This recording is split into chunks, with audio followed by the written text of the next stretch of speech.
tinfoil hat. Oh, what the fuck are you guys even talking about? Global controls will have to be imposed, and a world governing body will be created to enforce them. Welcome to Tinfoil Hat. We go deep, homeboy. Aaron, open your mind. Drink from the fountain of knowledge. There's lizard people everywhere. That's some interdimensional shit. Wake up, Aaron. This is only the beginning. Dude, you just blew my mind. Are you ready to get your mind blown? Revolution will be podcasted. Welcome to Tinfoil Hat, live from the Wise Wolf Gold and Silver Studios. Go to samtripoli.gold, use the promo code Tinfoil, and you too can get in on the Press Metals game for as little as $50 a month, sent right to your house. Bang, bang, pow. And we appreciate you guys tuning in. Very excited for today's show. Our guest, she is a spiritual healer. She's got some amazing, amazing stuff to talk about, and we're honored that she's here. Please welcome Jaya Simrit Kaur. How are you? I'm awesome. Thank you so much for having me, Sam. How are you? We are blessed. We appreciate you coming in at the last second and doing our show for you. That means a lot to us. Jaya, for those who may not be familiar with you, can you tell us a little bit about yourself and where our listeners can find you? Yeah, so I'm a spiritual healer and teacher and a mystic mentor. And you can find me at my offerings page. There's a link in my Instagram bio at Jaya Simrit Kaur. And I'm super excited to be here. Awesome. Thank you so much. So, a little bit before we started recording, I kind of was talking about my journey, into spirituality. And I can't close the door on anything, because when I first started this podcast, I started going through this Buddhism, and then I started going through all this spiritual, what they would call woo-woo stuff. And, I was going to write a book with Mark, and then I realized that my beliefs changed so much that I didn't want to put out a book that didn't represent what I felt at the exact moment and time. So as I go through this and I have these kind of thoughts, and I'm going to lose some people here, but I'm just being honest with you. I'm really kind of into like Christian mysticism, like the notion of like God above all, Jesus as my savior, but energy manipulation, portals, multiple dimensions, all that stuff. The fun stuff. You mean the fun stuff? Well, the stuff that like... Fun parts. Well, fun parts, but also stuff that kind of like you just see evidence of it popping up all over the time, all over the place. And I kind of get in this thing where it's like, am I going to deny that evidence to fit a certain dogma when I think maybe there's a way that all of it kind of meshes together in a way that makes sense, And so that's kind of where I'm at. If you get into stargates and portals and all that, where does that fit into everything? Where the moon being a energy collector, a soul catcher, a portal into this realm, where does that fit into all that? And that's why I kind of keep my head on a swivel when it comes to whatever it really is. I mean, as much as I do agree with you, but couldn't you just have done a part 2, as in like the growing of you with the book? Yeah, it didn't resonate with me. It was just like I would put out something I don't necessarily agree with at that moment. I think maybe right now, because I am so far into my journey, I would be more comfortable putting out a book right now compared to maybe 5 years ago when I was thinking about writing the book, because I have so much data, and I have so much data that I'm kind of more set into where I kind of feel comfortable in. Do you understand what I'm saying? So I find it interesting. What are your thoughts? Yeah, I have a lot to say about that. First, I think it's really wise to have decided, like, I'm not going to put myself in this box because my faith is evolving.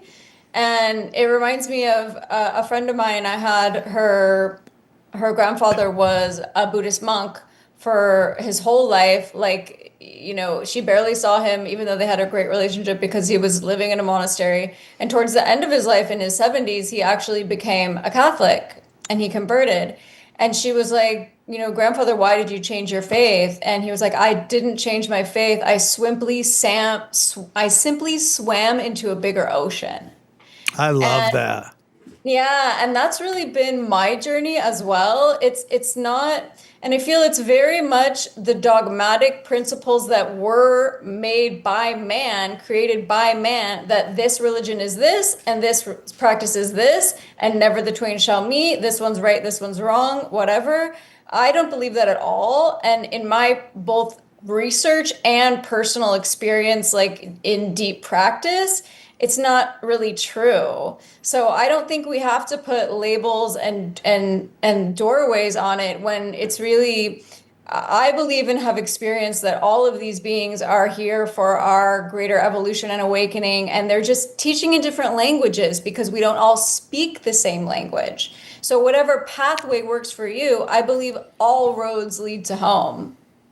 I can resonate with that. There's a lot of people, especially the atheists, love to point out that the story is told over and over and over again in this religion, that religion. I go, yeah, because they're just different times in history telling probably the same story that might have happened a way longer than we think it did. And that doesn't say to me that religion is a fraud. That just says maybe it's much older than we thought. And that maybe this event happened is resonating with all these different kind of religions. And maybe, and how about this? Maybe that story happens over and over again. Right. Well, I think it's certainly way older than the stories themselves. And I also think the stories are just ways to teach the teaching. So we can even forget about the stories. What is the actual teaching? Right? That's the important part. That's the juice of all of this. And getting caught in the stories can sometimes muddle that, especially because the stories were made from man. So focusing on the actual principles of what the teachers are teaching. So Jesus was a teacher, Buddha was a teacher. These are all teachers, and they're using their different words to try to express something because they've attained this knowledge. And what do you do when you attain the highest knowledge? You want to share that with everyone else so everyone else can also be at peace and feel this immense, overwhelming love. So it's just, the words are there, and the scholars can argue about the words, and I think that's part of the pathway. That's a really great point. Part of my work, and then coming to the deep understanding. There was a point for me where I was like, all right, I'm going to stop reading all these books. I've read enough books. What about the living book inside of me that all these teachers are pointing to? How can I learn how to read that? I absolutely love that. And that's such a great point. And it's something I talk about all the time on the show. Johnny doesn't believe I'm psychic. I know I'm psychic, and I listen to my gut a lot, and I just kind of follow that feeling. And, nothing's 100%, especially when you're dealing with conspiracies where we're trying to solve crimes in the dark. So it's you're never going to get everything 100% correct all the time, but you kind of have this feeling, and you got to, and I believe you got to listen to it. And Johnny and I don't know where it was, Johnny, but we were talking about this new thing that I'm kind of come to this understanding that depression and anxiety come from when your programming and reality don't match, when your generational trauma from your parents, from your family, your mother, your grandmother, whoever it is, pounding into you this generational trauma. And then you go to school. Now you get more programming from the school. So you got this kind of hodgepodge of a belief system. And then you're shoved out into the world and none of it matches. And that's where your anxiety and depression comes from, because everything you were told may not be as true as you thought it was going to be when you were young and naive. It also, what you're describing is also a cognitive dissonance from psychology in a way where you take on new beliefs or new evidence that don't match what's been pre-established, and that's unsettling for people. Yeah, it's very hard to do because everyone thinks they got a great bullshit meter. Yeah. And so much of this, Joe Rogan tweeted this yesterday. He was congratulating people who still don't believe in conspiracies.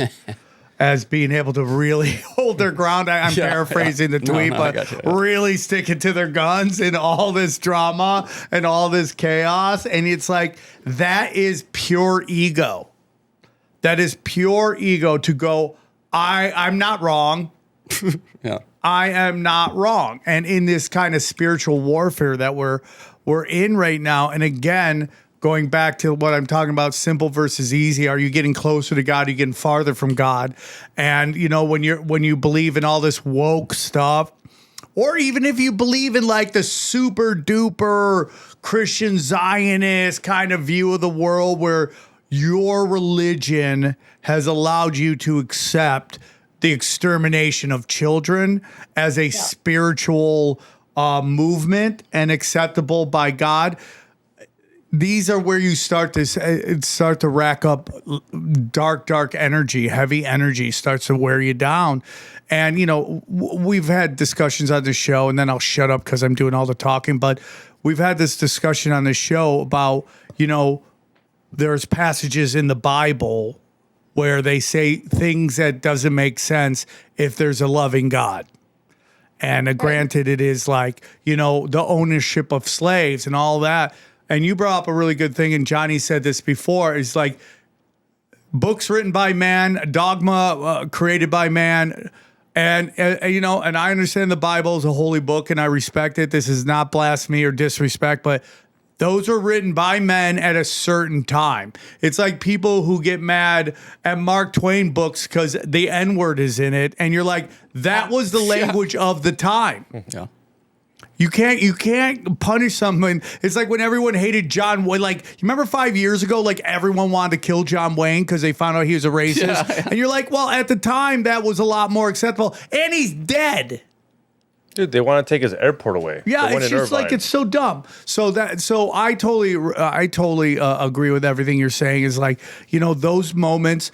Slavery was acceptable. Everyone, like, the only people who didn't own slaves are probably slaves at that time, you know, and everyone owned it. And it is a book written by man in the words of man. Yeah. I mean, even slaves aspired to have servants too. That was a thing. Yeah. That was a real thing. Yeah.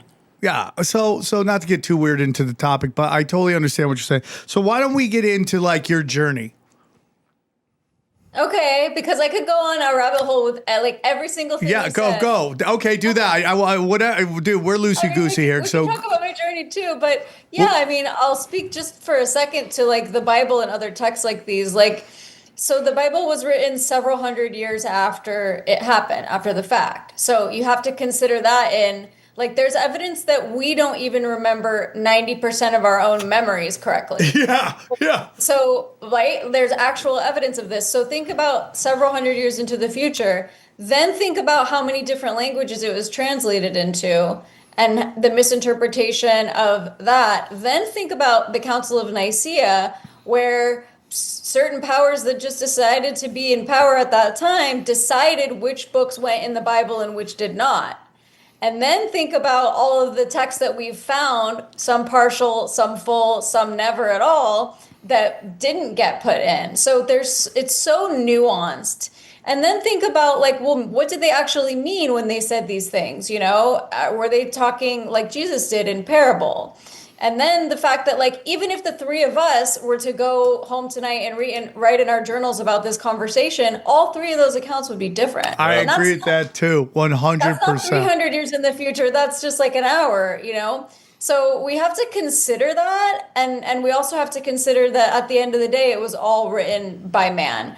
I'm also not blaspheming the Bible. I say Psalms every day. It's a part of my practice. But I also have my critical thinking skills and my intelligence, and I use my practices are more about the actual teachings of Jesus, and sometimes those conflict with the powers that be, and that's okay with me.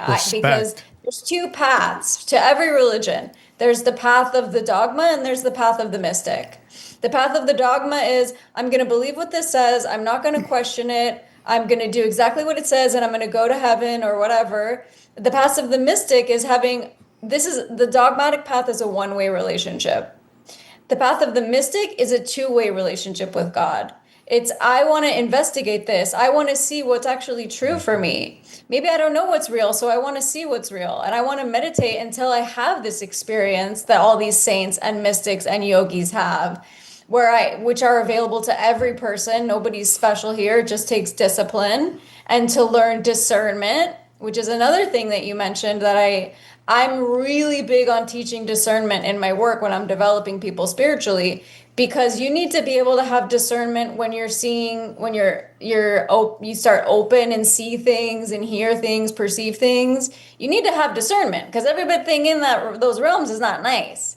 And then you also need to have discernment in this world we're living in. And the deeper we go down this trajectory that we're on, the more you need to have discernment. We don't know half the time if what we're seeing is true or we're being told is true. We know they've had these AI technologies and been available to make these deep fakes since the 70s. 100%. 100%. So I feel that learning discernment is the best use of our time, energy, and money that we can have, because everybody's telling us everything. How the heck are we supposed to know what's true? There's nobody you can go to that's going to be like, this is true and this is not. I mean, that's just not the world we're living in. So developing that discernment is huge. And so this is a huge, big part of my teachings when I'm developing people. Yeah, you brought up how old AI is. I just saw a video of a young lady talking about evidence that AI is at least 40 years old, maybe could even be 50. Oh, who even knows? But 40-year-old AI. And then you just start going through things that don't make sense. 9/11, when there's videos of no planes hitting. And then people say, I saw a plane down there looking up, saw a plane. Okay, was that a missile? But then you have that weird video where the plane somewhat goes into the building. And you're like, how? And you just see it, they run it back and forth, and it just looks like it's a glitch in the Matrix. That would make it at 85, right? What? 85 if it's 40. If it's 40, that means it's 85. It started in 85. It was born in 85. Well, we're not. I don't have the exact date. I know. But Johnny, was AI around there? Was there a little bit of AI, like NASA or them? You could say that someone. I don't know. Yeah. What is he going to Area 51? I'm like, just wondering. You just think all white people know everything? No, because you said it's 4 years old. So I'm like, was there a little bit of AI in the 80s? No, dude. Not like. Well, let me just say. Not that we were told. That's what I'm saying. Maybe it was the introduction of it into. That's what I'm trying to say. Actually, I will reveal to you as a representative of the white race. Yeah, you have to. He has to do it at a ceremony with a sacrifice. Yeah. But you know, you look at that like the 9/11 footage, and you go, and some people swearing there was no plane. Other people going, I saw a plane, and then we see that weird, plane go in where it just looks like a. Yeah, I will. Now I will say about that the frame rate of those cameras is just not going to be able to keep up. So you're going to lose information because it can only. You get it can only generate frames. I do understand what you're saying. So there are going to be jumps in it every frame. If you go frame by frame. But it's just a weird thing because you see within the. No, I understand agree. what you're saying, but within the building, it is in it. You see that frame. Yeah. So that's all I'm saying. So then we get into, even before the big AI push, what came out? Q was telling everybody everything, and it was like written in a weird kind of like format that didn't tell you what it was, but gave you clues, and then all these people would run around and try to solve the Q clues. The Q clues. The Q clues. Hi, welcome to Q clues instead of Blues Clues. Yeah. Q. And I think that was a beta test on AI there to see if they could, if it could basically capture a bunch of people in Operation Trust, which is that's how the government gets the conspiracy theorist to be pacified, right? They tell you everything that's real. So what are your thoughts on that?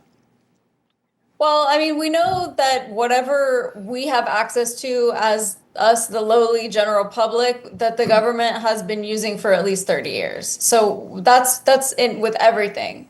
So we know that, so we can accommodate for that. And we know that, I mean, it's not a secret. Like, you can look up Project Mockingbird, like all of these things, you can look them up. It's not a secret. If you have to be pretty like trying to look the other way to not see that the powers that be are doing everything they can to influence us. So I think you have to be willingly ignorant to think that there's nothing happening. Yeah. Again, you have to be like, you just have to have a real mental fortitude. Yes. To go, this doesn't. I don't believe that. The people that like, I love my girlfriend. She's great. She still watches Rachel Maddow, and it doesn't matter what that chick's batting average is. She still just tunes in because it's comfortable to her. Right. And you also have to account for the fact that, like we were talking about cognitive dissonance, like some people can't handle that, to even comprehend that they've been lied to their whole life. And that might be too much, which I understand. And I'm not here to judge anyone's path or say, like, you have to, quote, wake up, because everyone has a different path. And I understand, deciding we need our comfort. And I actually think that that's why I think it's a huge cognitive dissonance and a huge trauma response of why there's so much dependence from the general public on AI. And I just posted a whole series about this on my Instagram, and about the recent suicides of people who from ChatGPT and AI interactions. Yeah, that's crazy, right? The psychosis, the people being hospitalized, the people choosing to leave their partners for AI and to have marriages and relationships with AI. And the many, many, many dangers of this, and not to mention the fact that, and we can talk about this more later, but that every single person involved in the creation of AI has said that on record, that it will kill humanity or take over humanity. And I brought the quotes and the links for the people that are like, that's not real. It is. So, but the people, someone responded to my stories on this saying, but I like it. It's comfortable. Now, I'm going to be honest with you. It cleans up my grammar really well. Yeah. Of course. And she was like, it's better than my friends. It listens to me more than my friends. And I think that that's totally true. Yes. And I'm not judging or blaming anyone for that. Like, I get it. We have a very low ability to communicate with each other. We have a very low emotional intelligence going on here. But the answer is not to have our friends be computer programmed robots, and programmed being the key word here. The answer is to move into a space of community where we can learn how to communicate together, learn how to have conversations and hold space for each other. Not have this complete soulless society where people are literally committing suicide and getting hospitalized because of the influence of this computer program. It is spiritual warfare. Guys, as of this recording, guess what? Bitcoin is at its highest of highs, 112. That's right. And listen, there's a lot of cryptos out there doing a lot of big movement. And the best way to find out the rules of the crypto game is our boy, James McMahon, and Copy My Crypto. Let me tell you about Copy My Crypto. Guys, does it piss you off to watch crypto fly up in price for over a decade and you've still done nothing about it? It makes sense. Crypto is complicated and really boring. Well, here's the good news. You don't need to know a thing about crypto to make money like so many have. The CopyMyCrypto.com membership site shows you the exact cryptos that YouTuber James McMahon personally owns, which means you just copy him. It's like having a big brother that knows exactly what he's doing. You don't need to know a thing you don't need to know a thing about crypto or how to invest. You just simply copy along. So let me tell you about James. He runs the Crypto with James YouTube channel, which has so many more subscribers, and this says 54,000. It's way past that. Okay, he's got a ton of subscribers. In the summer of 2020, he told his viewers to buy 26 cryptos. Had you put $100 in each one, it went on to be worth over 123,000. Of the 26 cryptos, his top pick of the year, the one he singled out, Phantom, went up 692 times. That happens, man. That one call alone has retired a number of people, including guys in their 20s and 30s. Remember, This is public knowledge. You can go to YouTube and verify yourself. So if you'd like to join the over 2,800 members who copy James, then pause what you're doing and head over to copymycrypto.com/tinfoil. That's copymycrypto.com/TFH. Okay. You'll not only find proof of everything I've said, but our viewers get full access for just $1. Yes, you missed out on crypto. Buy a little bit here and there, buy a little bit here and there. But there's over 2 million other cryptos. Do you really think you miss out on all of them? Nope. Guys, don't waste time. Go to the site and read it. Once again, that's copymycrypto.com/TFH. It's ended money worries for so many. It just may do the same for you. Hey guys, are you worried about getting your workouts in, but you're so super busy? Well, that's why I want to tell you about our good friends at Hydro. This time of year, I'm already logging miles just living, travel, plans, nonstop everything. So I don't need to add even more running around just to get in a workout in, okay? That's why I love having Hydro at home. No commute, no class times, no juggling logistics. I just hop on, get an amazing workout, and it fits into my whatever kind of day I'm having. Hydro's been such a game changer. It really has. It gives me a full body workout, arms, leg, core, everything. I'm hitting 85% of the muscles in one session, and I can do it in just 20 minutes. When I'm busy, this kind of efficiency really matters. Some weeks, I'm all in and training hard. Other weeks, I'm just trying to move and not feel like a lump. Either way, Hydro works for me. It's low impact, which is great on my knees, but it gives me great mix of strength and cardio. I'm really seeing the results. And I love that I'm not just following some random trainer. These workouts are led by real athletes, Olympians, world champions, people who know what they're doing. For me, that makes a big difference, okay? Plus, Hydro workouts are filmed in these beautiful places all over the world, which helps keep me motivated. Trying Hydro was super easy for me. They offered free shipping, a 30-day trial, and 1-year warranty. So I didn't feel locked in. I could just try it out and see if it clicked. And honestly, it did. I love my Hydro, okay? I love my Hydro. It's a fun workout. Once you get down the motion in the ocean, bang, it's fun. And it is really nice scenery. And it's not just that. They got workouts, lifting workouts, yoga. They got everything there. So it's not just the Hydro. You got a complete workout for how you feel at that time. So here's what we need you to do. Skip the gym, not the workout. Stay on track with Hydro. For a limited time, go to hydro.com and use the code Tinfoil Hat to save up to $450 off your Hydro Pro Rower. That's HYDROW.com Tinfoil Hat to save up to $450. Hydro.com, code Tinfoil Hat, and we thank them for sponsoring our show. You know, and it's just like I have this joke about, you know, how pornography has become this like spiritual nirvana of feminism, and like this the programming of that is just insanity to me. And when you talk about it on stage, the women in the crowd get so angry. They get so angry. Like I was just watching a good friend of mine do stand up, and the amount of, I'm going to put this, it's a great bit. It's a great bit, but the amount of ass kissing that this guy, who is one of the most brilliant comics you've ever seen in your life, had to do to women in his set. Like it is just, and I'm not saying it's not true. There isn't a level of truth to it. How mothers protect their children. But it is so like, and if you go the other way, you get iced out. And when you point like, what do you mean by the feminist pornography?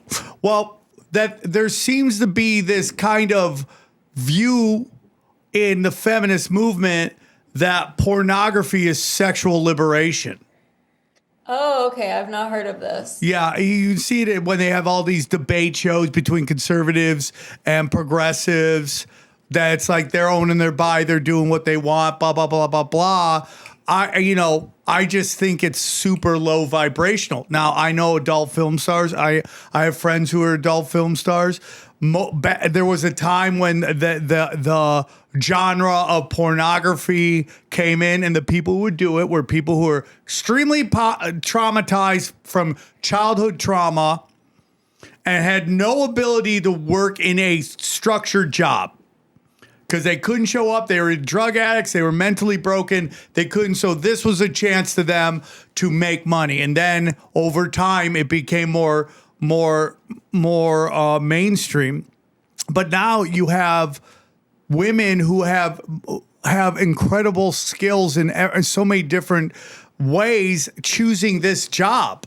And it's almost, to me, and you can push back on this if you want, I'm totally fine with it. It's almost like if you have an amazing body, you have to do some sort of this on Instagram or something for likes and clicks. And it's just crazy to me. It's just really crazy because, you know, we've talked about this before. You go on YouTube, there's guys who put together this kind of compilation of adult film stars that have passed away. And literally, I'd say 80% of them are either murder, suicide, overdose. Yeah. Well, I'm certainly not an expert on pornography, but I'll say what I do feel, which is that I'm not okay in any sense ever with anyone being coerced into sex work, especially under the age of 18, which I've seen. Yes, I agree. And there's absolutely, and actually, I'm in France right now, and pornography is banned. You cannot go to a porn website. You can't do it. And that's because they're protecting the minors. And I support that. And I think even these like, she's 18, but dressed like a child. Like, how is that okay? I don't think it's okay at all to sexualize children ever in any way. I think there's a lot of evidence of people watching pornography just as playing violent video games. It makes them more violent. It makes them more likely to commit murder. So these things, I mean, just let's look at the evidence. That's not positive, right? And also what it's doing to the brain is not good. I think all of those things are not good. I also think that a woman, just like a man, has a right to choose what they want to do with their time, with their body, as long as they're not hurting anyone, right? Again, never anything okay with underage. I wouldn't choose to be a porn star because, yeah, why wouldn't you end up either murdered or having an overdose? That sounds terrible. But again, like, I'm not every woman, so I can't say a woman that wants to do that should be able to. Right.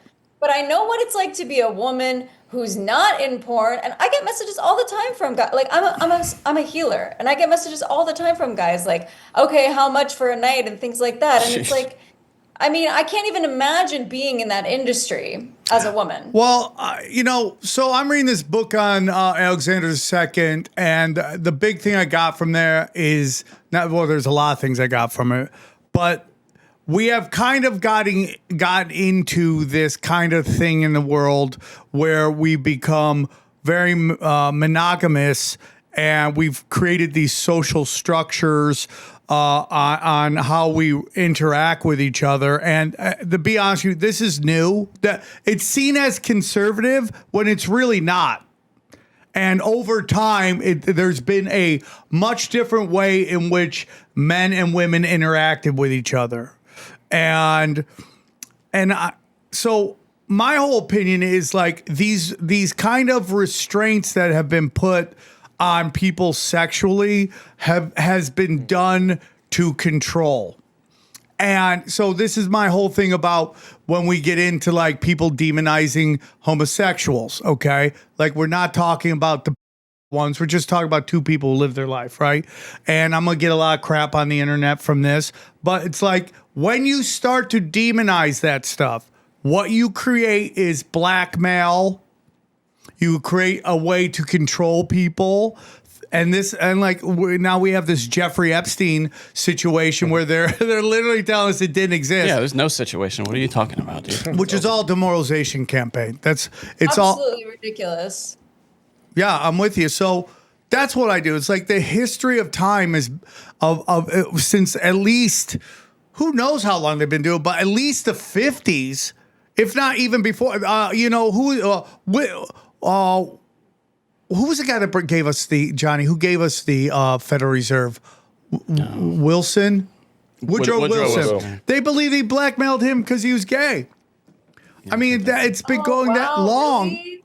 Yeah. Oh my God. So once we demonize these things, if we go take out hurting children, take out hurting anybody, we're talking consenting adults. What they do in the privacy of their own home should be none of our business if it's consenting stuff. I'm not here to lecture everybody, and this isn't where I wanted the show to go, but I just feel like over time we are creating these restraints of idealism, which most people can't do, and can't follow. And they just end up being destroyed because they did stuff that 100 years ago was totally socially acceptable. And again, we're not talking about being with kids. I'm totally against that. And we're not talking about hurting women. I'm totally against that. But there's just this kind of like push from the right to bring in this kind of like really structured relationship between men and women. And I'm not saying that I'm just saying that there's things that have been happening throughout time that seem to be demonized right now that don't seem feasible to me. Yeah, I've seen that movement also from the conservative right to push the family values. Everything I've seen of it has been totally terrible towards women, though. But then I also think, on the other hand, that the other side has totally hijacked feminism, and it's not at all what it was meant to be. It's this totally other awful man-hating thing, which was not what it is at all. And I think they're both completely wrong. So the right can hate me and the left can hate me because they're two sides of the same coin of bullshit, to be honest. Is what I think. My problem comes is when the people who are pushing idealism, it turns out they're frauds. That's my biggest problem, right? Well, you have to look at the agenda. Like, what is this they're pushing and why? I mean, if you're not looking at that, it's so easy to get hijacked these days. And I see people when I'm talking, because I'm not on the right or on the left. And so I see people when I'm talking, like I see it in their consciousness trying to figure out, like, do I agree with her or do I hate her? And based on which way I'm going to lean. And it's like, I'm sorry, you're going to have to form your own opinion using your own critical thinking skills, because I'm not going with either of those. I'm using like my intelligence and my internal intelligence system to decide what feels correct for me. And I don't think that there's anything wrong with people having homosexual relationships at all. And there's no reason at all to compare it to. That's terrible. Well, listen, let me just push back a tiny bit on that.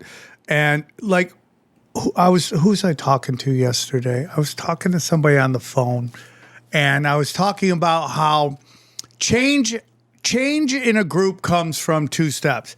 The first one is you have outside influences saying, hey, you're acting out of pocket. A great example is white people with racism, right?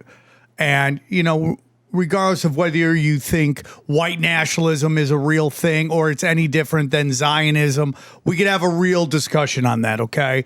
But we had outside influences saying this racist idea is wrong. So you had this outside influencing happen, and then through the inside, you had internal battles and a push to change it. And I think if you ask most people, we are less racist than we have ever been. Now, the internet will make you think it's everywhere, but in reality, most people just want to get along and live their lives. That's what I've found. So to have a group change, you have to have outside influences, then internal change. So we see that now with what's going on in America with the black community, right? It's called this forever. If you criticize black people, and this is Sam speaking, not you, that if you criticize the black community, you are automatically labeled a racist. You are a racist. That's a racist thing to say, but you're like, this is an observation I'm making. Well, thanks to Twitter or whatever, things have changed a little bit, and now you're starting to see outside influences making its way in with this thing called black fatigue. We're kind of over all this crazy stuff. Now you're seeing black conservatives talking about trying to get back to the black family unit, right? That was destroyed through the crack epidemic. We're seeing that kind of come back. That's outside influences in internal change. Well, I'm just going to be honest with you, and that I think is going to happen with the gay community. Gay people aren't. There is a segment that is. And I can piss everybody off by saying that, or piss whoever off. There is. I mean, by segment, do you mean like, because who's that guy? And the guy that got banned, that's gay, that's a Christian conservative, that he didn't promote it, but he talked about how a lot of gay guys get like, their first encounters in older men. Oh, Not that's on purpose. What's his Milo. name? Milo. Milo. That's his defense. We're like, hey, well, it's always an older guy that's 21, 22, ends up with like a 16-year-old, and then that's how they get into it. And it's not a defense, but a lot of them claim that that's how they got brought into the community. Well, yeah. Don't you think he's stirring shit too? When he's, Yeah, he likes it. He's a provocateur. But there is a segment, and again, through going viral on the internet, we're constantly seeing only the craziest stories make it to the zeitgeist, right? Only the craziest stuff. It is in there. I'm not saying all of it.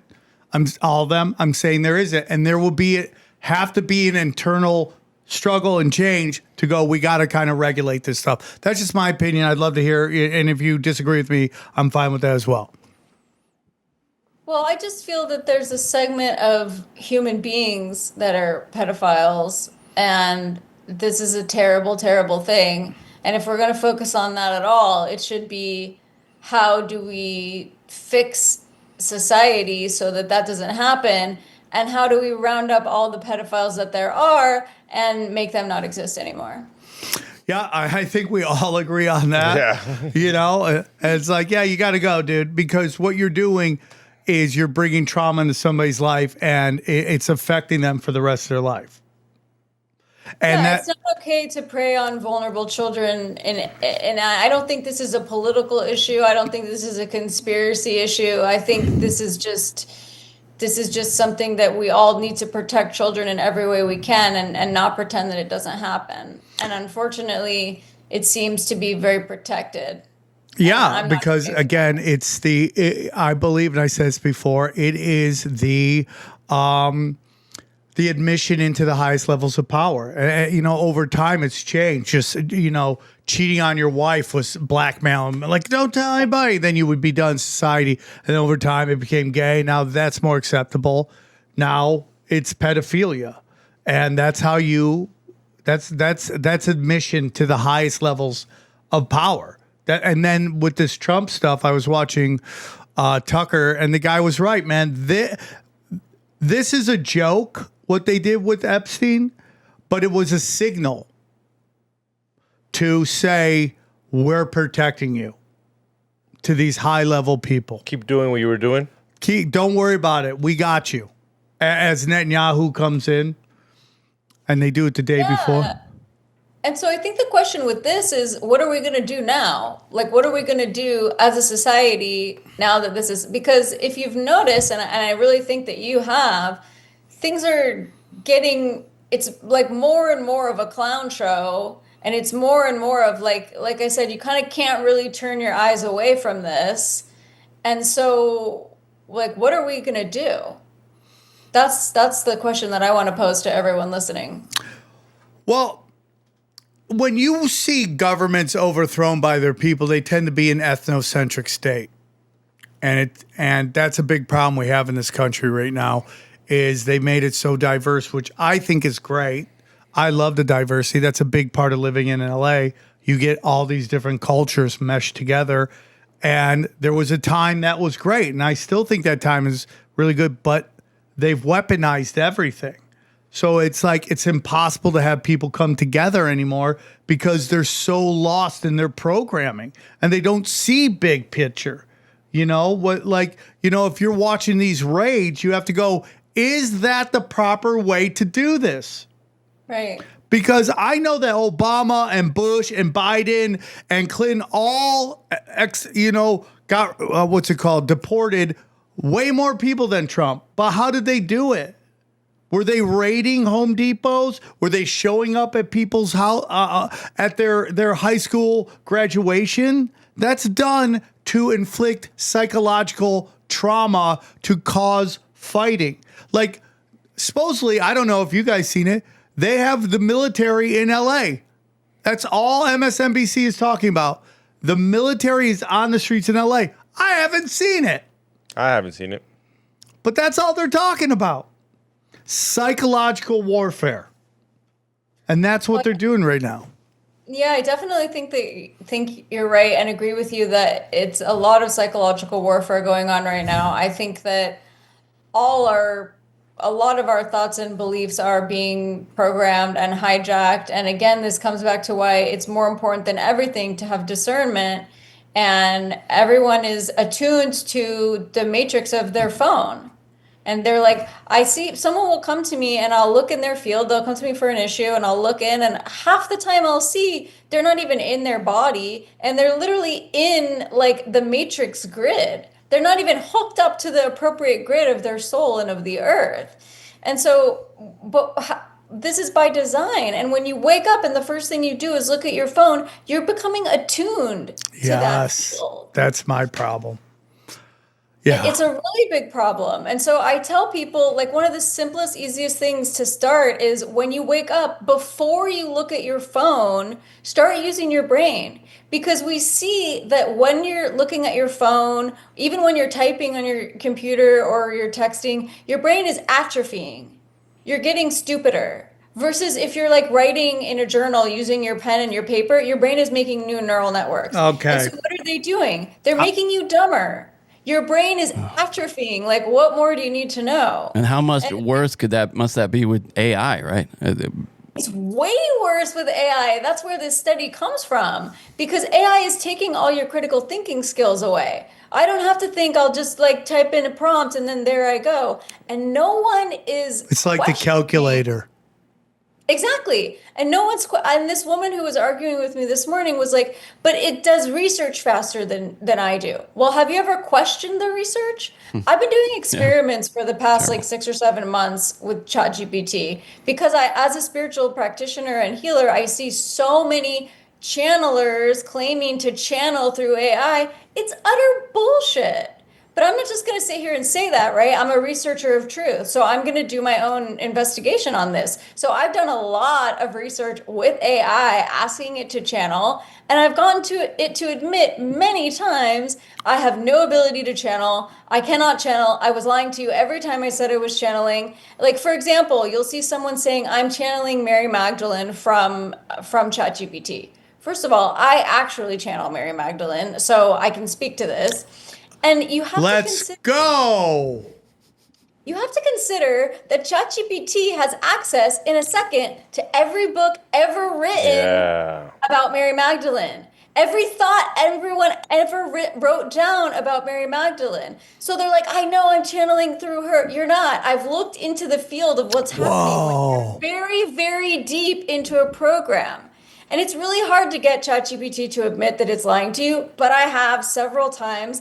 And I think it was going to be, I thought it was just going to be about that. But no, I've used it in the past for marketing things because I ran these Instagram accounts and I've been like, taking these courses that say, oh, give this prompt to ChatGPT, which starts as an expert marketer, blah, blah, blah, write me this.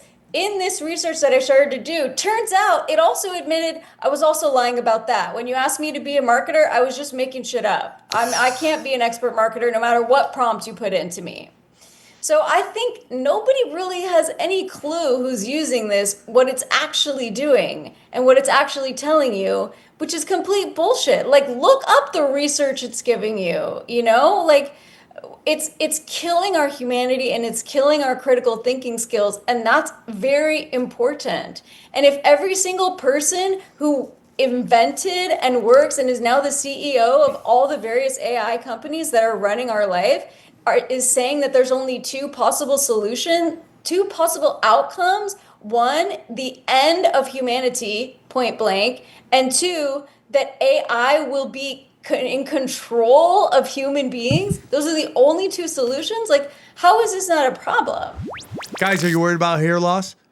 Starting to notice thinning hair? Hims offers access to prescription treatments for regrowing your hair in as little as 3 to 6 months so you can see fuller head of hair by the fall. Hims offers convenient access to a range of prescription hair loss treatments with ingredients that work, including chews, oral medication, serums, and sprays.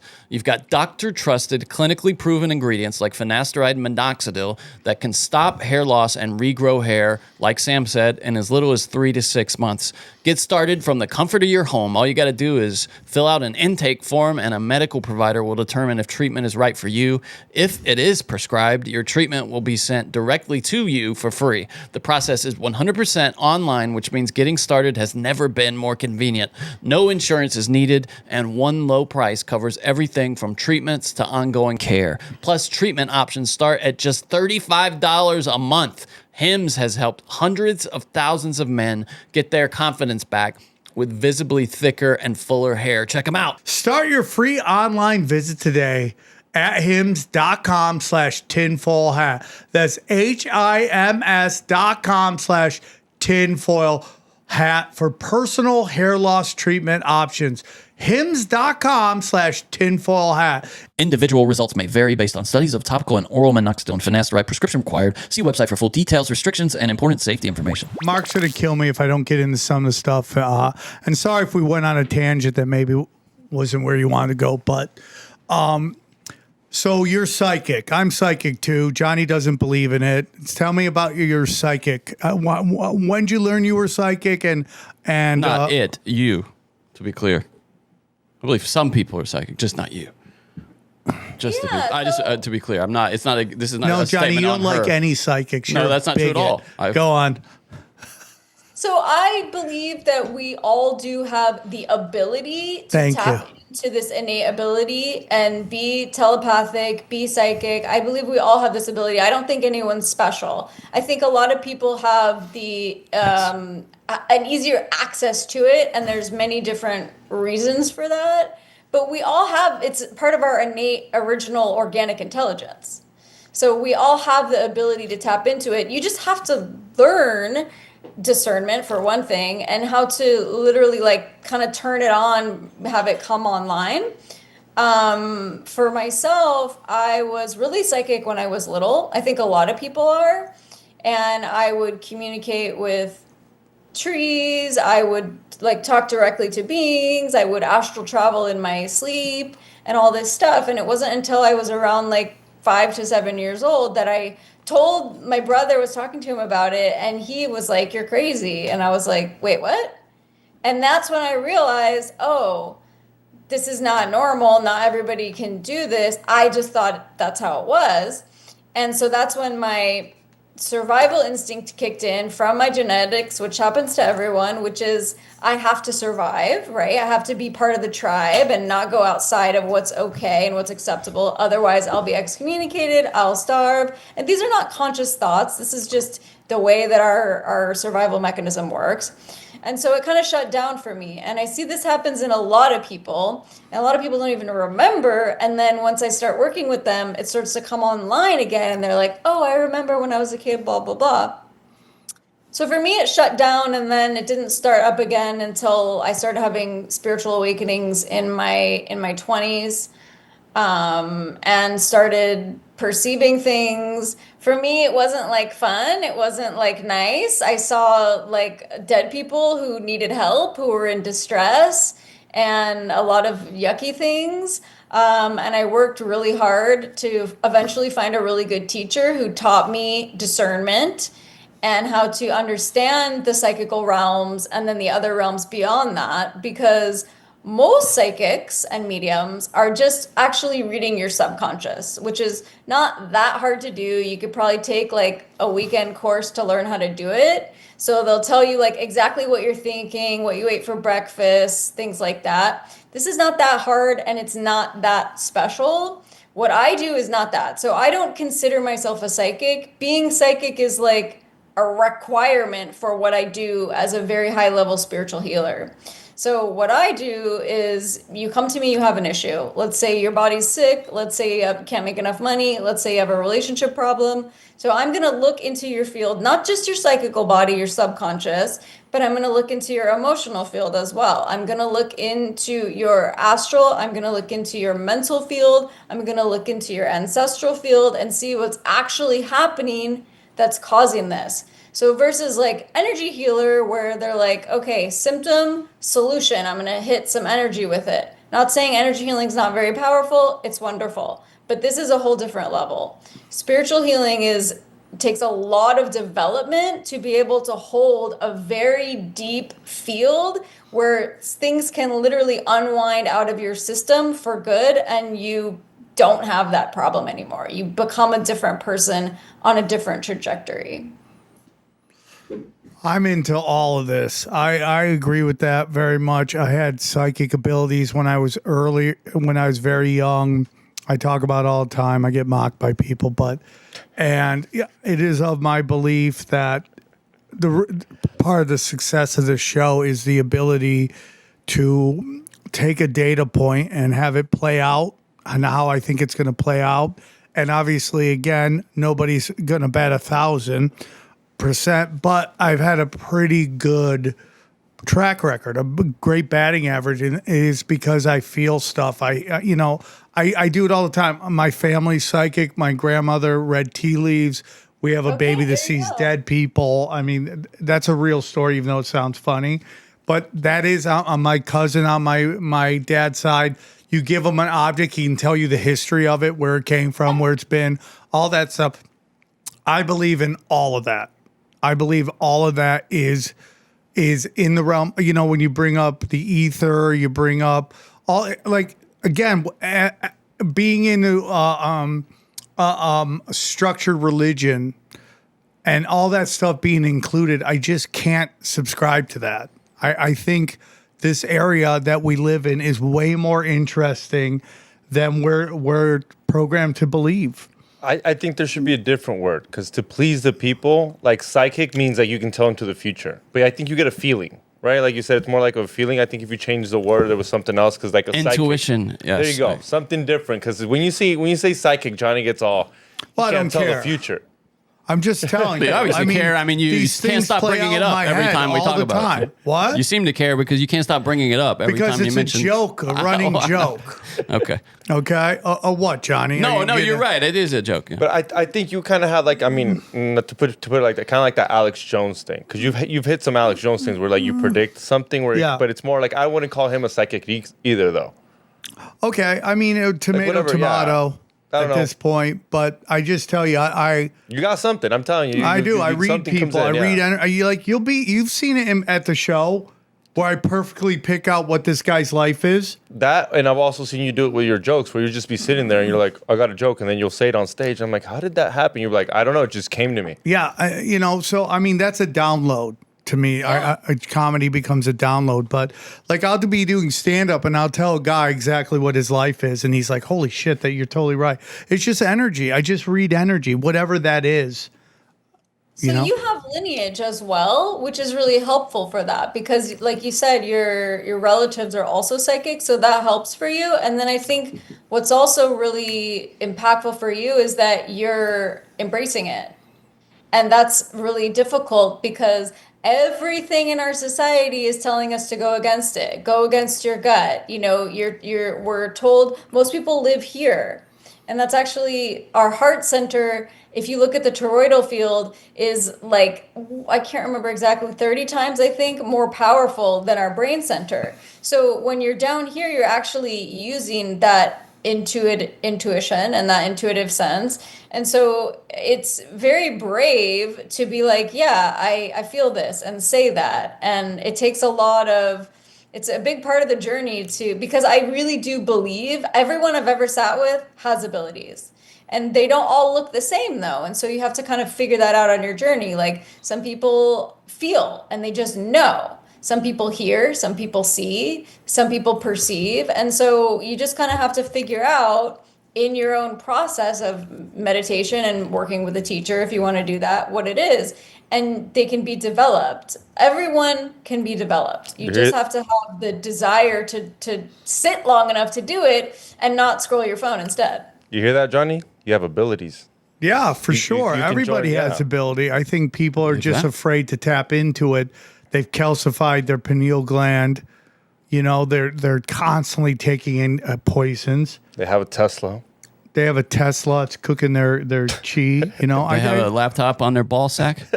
I think as well. All you know, they talk to like Native American shaman, and they're like, we can't astral project anymore because there's so much dirty. That's so interesting. Electricity in the atmosphere now. Everywhere there's there's huge wires 2 blocks down the street. Yeah. Don't tell me that's not. Difficult. Yeah, it is more difficult, and that's one reason I don't love being in LA, is because it's pretty. We can still hear you if you want to keep talking. Okay. Yeah, it's because it is pretty bad, and you can still do it, but it requires a lot more effort and energy, and wouldn't that be by design, right? To cut you off from those skills and from that ability. Yeah, I mean, 100%. Put you in a state of fear, put you in a state of anxiety. Have you, we've had guests on before talking about that. The human beings are the only ones that are constantly in fight and flight forever, at all times. Most animals, they're only in fight and flight when their life's in danger, and then they go back to their normal biorhythms. But we are constantly through the news, through social media. Twitter is a trauma deliverance system. We are watching snuff now. Absolutely. And that's a big part of what I do. Oftentimes, the first thing I need to do when someone comes to me or when I'm sitting with a group of people is just get them to baseline.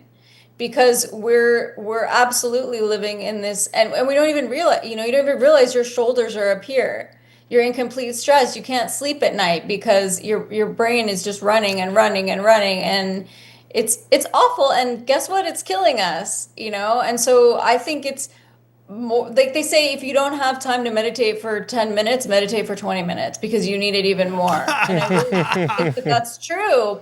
And it's amazing to me. Like, I'll see people who come to me who have a terminal illness, okay, because this is the level of work I'm doing.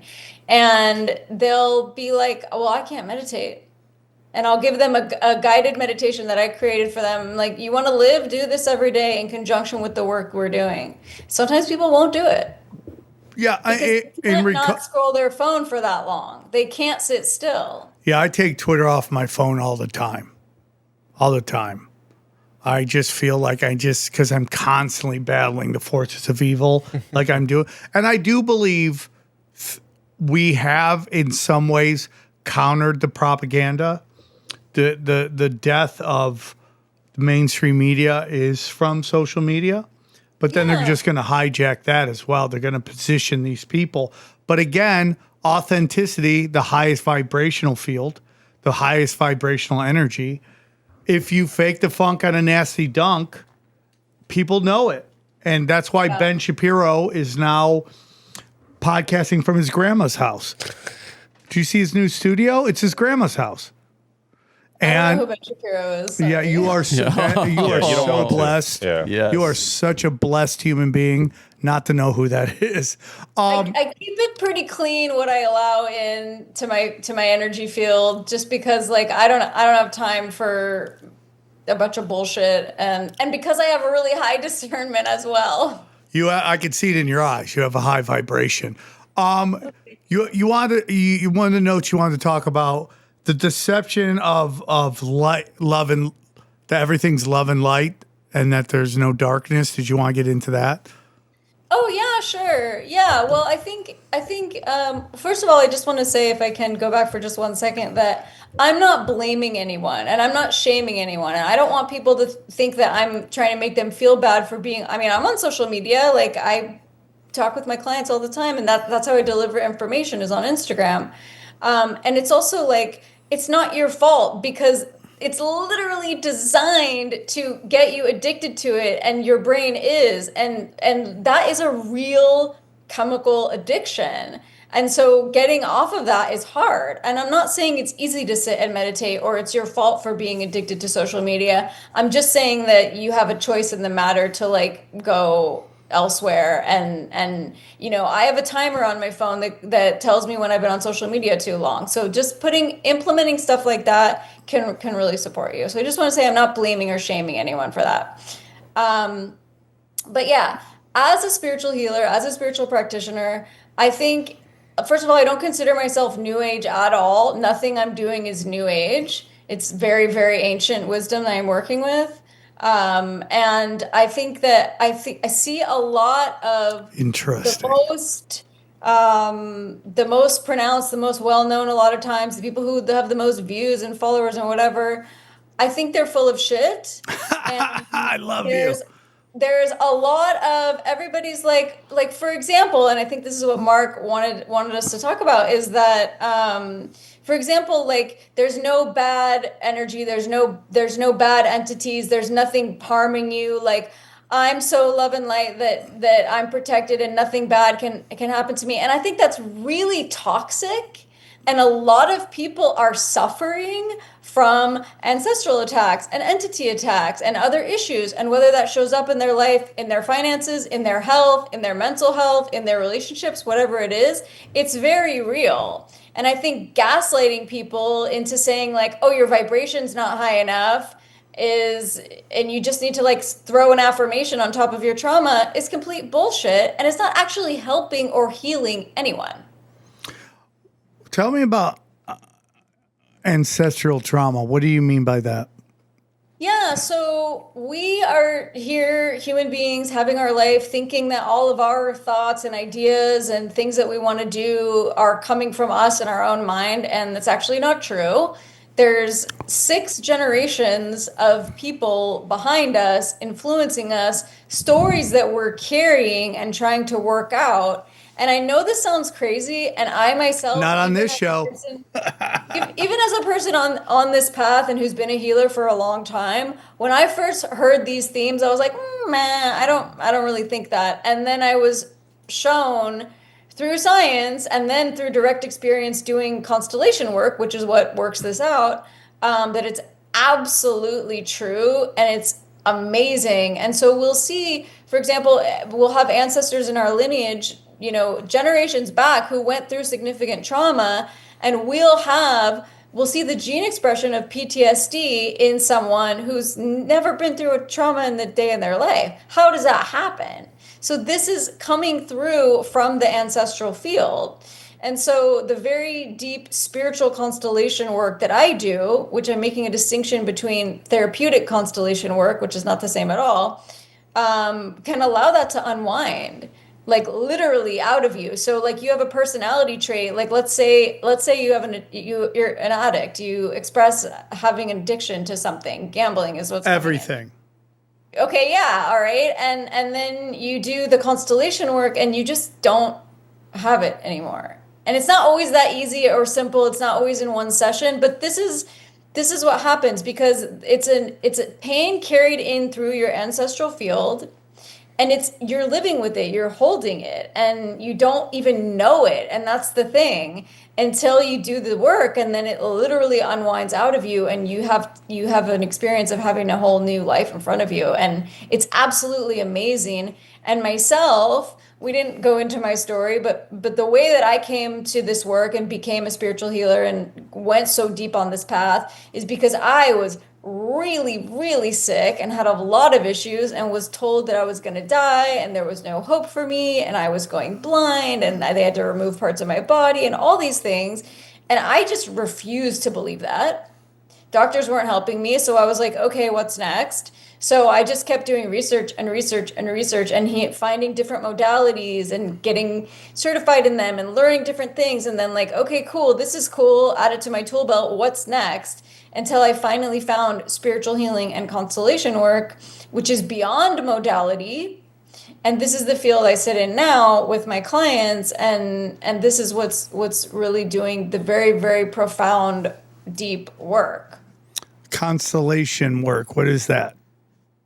Yeah, so the constellation work is part of the spiritual healing, and that is what I'm speaking of with the ancestors. So constellation work is allowing the unwinding of the ancestral, what's been held in the ancestral field. It's hard to describe what an actual session is like because it's phenomenological, which means you can't really explain it, and even when you're in it, it's like, what is happening? Not in a scary way, but just it's so unique. It's the most unique thing I've ever experienced, which is saying a lot as someone who's been on this path for so long.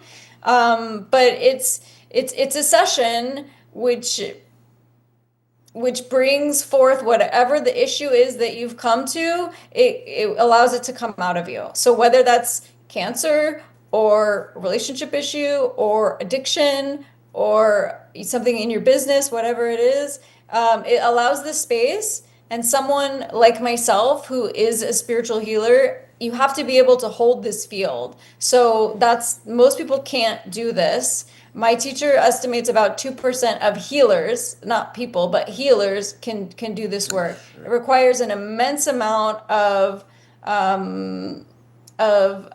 a very, very deep seat within. Like I sit for hours in meditation every day, and I've been in training for many, many years to be able to do this. So unlike these people on Instagram who are like, let me give you a light language channel and, join my masterclass, it's a totally, totally different thing that I'm doing. And it's really, really powerful. You said something I thought was very powerful itself, and that is that what was the line that you said? But it's this idea that let me just get into it because I don't remember the exact line you said, but it really struck me. That the new age isn't new at all. It's old knowledge. And we have had this concentrated effort to destroy the knowledge of our relatives older than us so that we cannot pass on knowledge to the next generation. That's a big part for me. Marxism is to destroy all that is old, inject us with new data, and therefore our kids have no ability to hit the ground running. They have to start from zero. Why the elites, whoever you think they are teaching their children the ancient knowledge, and they have a head up. They have a giant lead on all of us. And that's why we're taking down statues. We're changing words in books. We're doing all this stuff, because, my grandmother, when she got an answer machine message, she thought it was the devil. She literally called it the devil, and this notion that because she thinks the answer machine is the devil, she has no knowledge to pass on. And it's kind of this moment in my other show I call doom scrolling. We showed this guy, he was probably in his 70s, talking about how they use debt to destroy your wealth. And there were several comments in the comment section. This guy's old. This guy's old as shit. This guy's old. And I hear it all the time when I go to recovery meetings. They're like, everybody was old in the room. And like, to boomer too. Yeah, you hear that all the time. And as someone who is entering his older years, I feel young, but my body, I'm tired all the time. I see that as a giant, what's the word I'm looking for? Man, my thesaurus is shit today, my vocabulary. But it's a detriment to younger people to dismiss somebody's knowledge based on their age. Because they don't know how to upload an Instagram video or they don't know how to make an AI video, means they don't know anything. Also, your grandma was right about the answering machine, by the way. Now your boss can get you wherever you are. Yeah. The outside world can find you wherever. How about these smart glasses they want us to get? So now our view is our boss is telling us to do more work and all that stuff all the time. We are working way more than our parents did, way more than our grandparents did. We are parenting more than our parents and grandparents did, because back in the day, they go outside. Don't come back for hours. I have to get some work done. Now, because we think there's stalkers and predators everywhere, we don't want our kids to go outside. They're on their pads. And this is coming from a guy that's dealing with it right now. A big reason I want to get out of LA. I want to go to a small town where my kids can play. Go outside. Have a good time.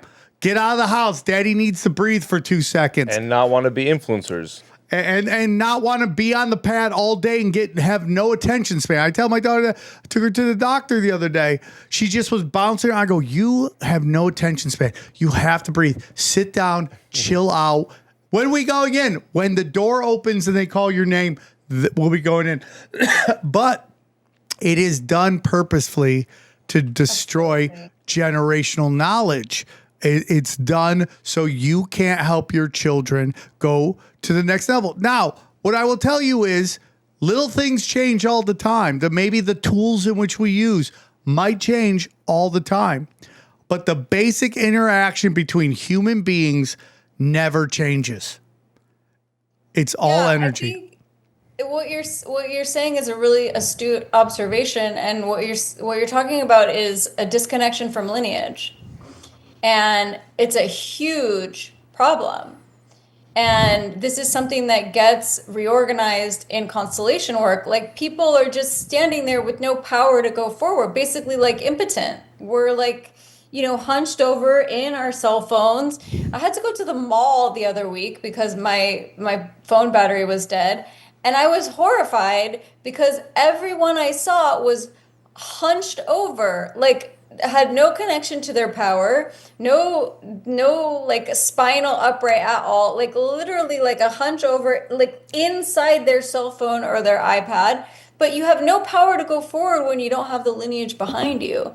And losing that is, I absolutely believe it's by design, but it's terrible. And we need to put that back in. And America is the worst country for that. Other countries still have the lineage intact. And you see they're a lot healthier. Of course, there's a lot of other reasons for that as well. Their food isn't being poisoned, et cetera, et cetera. Yeah, that's all done on purpose so we can't participate in our government. Yeah, but lineage is really important, and we need that literally to go forward. And again, it's hard to describe without being in the work and seeing it happen.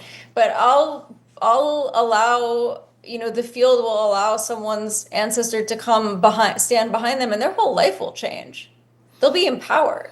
Like, that is very, very real, and something we've seen over and over again in the decades of this work. It's very real that being disconnected from our lineage is a big problem. I've talked about this on the show, and I would love to hear your opinion. I believe the darkness and the dark entities are one of the greatest evidence for God, because we live in a yin and yang universe. Everything is connected to its opposite. And for there to be darkness, there must be light. And there must be a God. And, when we get into the Christian or the Abrahamic discussion of fallen angels, a lot of atheists want to dismiss that as Christian mumbo jumbo. But, we look into Vedic astrology, we look into Hinduism, they all talk about God trapping entities into this realm. And what happened to those entities, the Nephilims, the mating with the daughters of men, creating Nephilim giants, titans, all that stuff to me is proof that there is a God and there's a spiritual war going on. And what are your thoughts on that? And you don't have to agree with it if you don't want to. Do I think there's a God? I mean, of course. I think, what else is beating my heart? I don't think it's necessary to have a name for it. I think all these names made by man, right, cause more division and more things for people to argue about and kill each other over, which is completely insane. But I think absolutely. I think it's pretty ignorant to think that there isn't a source who is here. How else would we be here? And I think absolutely there needs to be light and dark. If there was only one, then we would be back at source, and we're here for a reason, and that's to experience all of it, to experience heartbreak and sunsets and kissing someone you love and dying. It's all part of it. Absolutely. And yeah, we all get to have a story. Some of us are an angel, some of us are a demon, and some of us are an angel this time and then a demon next time. It's like, how can I experience everything? And a lot of us, all of us here, every single one of us wanted to have the experience that we're having right now, even if we don't remember that, even if we don't like it. So there's absolutely darkness and light. Otherwise, we literally wouldn't be sitting here having this conversation. We would just be at source, feeling pure love and getting bored with that. And then we would create reality again because of that boredom. Yep. Yeah, that's how I see it. And, it's so funny because everyone loves Harry Potter. Everybody loves Lord of the Rings. Everybody loves that stuff. But when you tell them that we are a lot closer to that than they believe, they can't get into it. They can't understand it. They don't understand sigil magic, meme magic, sorcery, energy manipulation. They don't want to get into any of that. How history is a lie. What our history is way more interesting than they want you to believe, because they just want you to believe you're an organism in shoes, a bacteria on this rock hurling through space, and that there's no real reason that you're here. Just this is how it all lined up.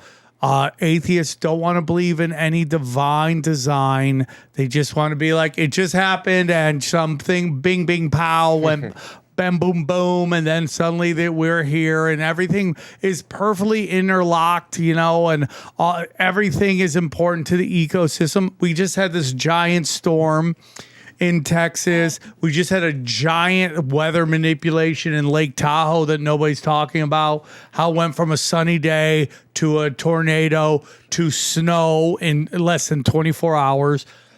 And we're messing with this ecosystem.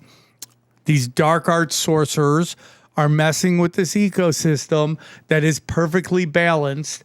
And when you tinker at one end, it messes with another end. It's like the best example of the butterfly effect. Butterfly flaps its wings over here. Suddenly there's a giant flood in China. This is, everything is energy. Everything is connected. And you just have sorcerers trying to manipulate everything. Absolutely. And I think, how smart is that to tell everyone that they don't have any power, and to do everything you can to convince someone that they don't have power? Anyone could go over here and pick up a sigil and do magic with it. You just have to learn how to do it. It's, every single person has an innate power that they can tap into them. You just have to learn how to do it. And whatever path you want to learn is fine. As I said at the beginning of this conversation, all paths lead home. I really believe that. So whether you want to take a magical path or a mystical path or both, like I've done, you could, or a religious path even. Look at the saints. They were powerful as they were literally miracle workers. They are my heroes and my allies in my work that I do. Like, we're creating new bodies for people. This is miraculous work. And so this sorcery that these powers that be are using, we have that same power. And it's our ability to respond, to do something with that or not, or say, I don't want to do it. I want to pretend that everything's fine, or I don't want to open my eyes to see that, like I said, I think that a lot of people cannot comprehend, like it would blow their minds up to believe that there are nefarious forces controlling the world. And that's okay. That's their path. Maybe they didn't come to awaken to that in this lifetime, and that's fine. I'm not going to sit here and say it's wrong. But I am going to sit here and say to anyone who wants to tap into their power, you absolutely can, and maybe you should. Why not? Do you believe in the theory of NPCs? I don't know. Sometimes I do, sometimes I don't. I haven't had any direct experience in the field seeing it, because I've never, I guess, cared enough to look. But I'll definitely meet people and be like, you gotta be an NPC. So, I certainly wouldn't rule it out. Because there's this video, it didn't make it to doom scrolling, but it was in the rotation in the wheel. It's about these two sisters, and they were talking about how the one sister could not imagine something. She goes, can you imagine? I think it was a unicorn in a pink tutu. And she goes, yeah. She goes, I can't. I have none of that. And she's like freaking out. Now, when I go a unicorn in a pink tutu, an image flashes in my head of a unicorn in a pink tutu. Sideways, right? The tutu sideways, right? In my head, I picture it sideways. Well, you picture it how you picture it, but the point is, it's not there in 4K, and it's not like it can gallop. As I think, it's galloping. I see it galloping, but like I can imagine that. There are people who can imagine that. Like, isn't that? There's something called the Apple test. It's an exercise where you can kind of improve that ability too. And I think they use it to study this trait. They ask you to close your eyes and imagine an apple, and then it's graded on how the clarity. It's like a 1 to 5 scale, and that kind of determines where you are on. It's kind of a sliding scale, and you can improve it. But yeah, there are some people who just don't have it. It goes along with the internal monologue thing too, where we learned that so many people just don't have an internal monologue, which I can't even imagine what life is like without an internal monologue. What are they doing all day? My internal monologue is so loud I talk to myself. Yeah. And I know that sounds like I'm joking, no, but totally. No. It's really true to the point where it's like, that's why I have 8 podcasts. Because if I don't have 8 podcasts, I'm just talking to myself all day. And reading, how do they read? Because when you read, you imagine whatever you're reading. Yeah, that's kind of super interesting too. Just read words and just read words. It's called aphantasia, by the way. Sorry. One more time. Yeah, that's what it's called. I've heard of that condition, and also the one where you don't have an internal monologue, which seems so insane, but also maybe peaceful and nice sometimes. NPC though. It's probably aphantasia, actually, I guess. But it's individuals who report not being able to form mental images. For them, the Apple test might result in a rating of 0 or 1, rather, or they might be aware of the concept of an apple, but not able to visualize it. That is crazy to me. So I know a wizard, actually. He's like a male, like a sorcerer, and he has one, and so he helps people teach them psychic development. And so you can do, like, for example, the apple and see it and have it spin and all these things as a form of psychic development. Like, maybe do that next time you're going to take like a 5-minute break from your phone. Just like picture an apple and see its color and Christmas and things like that. But so he has a client who has this aphantasia, and it's really interesting. And he said that he's still been successful in teaching them, like basically teaching them magic, and they can do it even without that ability, which I think is really cool. When you go on, I was going to say AI can mess with your imagination, because now you don't have to imagine nothing. You just type it in, and that's AI exactly will what handle she's it for you. talking about. Here you Chat go. GPT. Again, yeah, it's your brain's atrophying. So when you talk about this wizard and stuff like that, are we talking about like Gandalf the White Wizard type magic? Like, when you say a wizard, what do you mean? No, so I mean, he's basically a witch and a sorcerer, and I'm using the word wizard as sort of like a male witch, basically. Are there he's good a sorcerers sorcerer. and bad sorcerers? Are there light sorcerers and dark sorcerers? Yeah, absolutely. You can take the dark or the light path with anything, especially magic, though.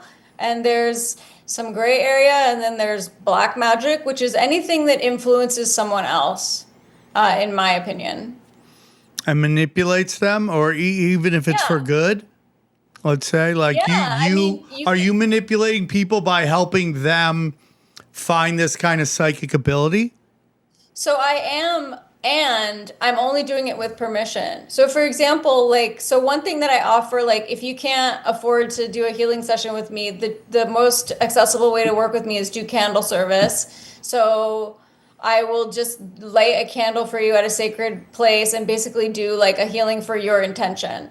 And so my only rule is it can't involve anyone else without their permission. So I won't do anything without permission. So if you ask me like, hey, can you pray for my friend? Because for me, if I pray for someone, like, that's a healing. I'm not doing a prayer like hoping something happens. I'm affecting change in their life.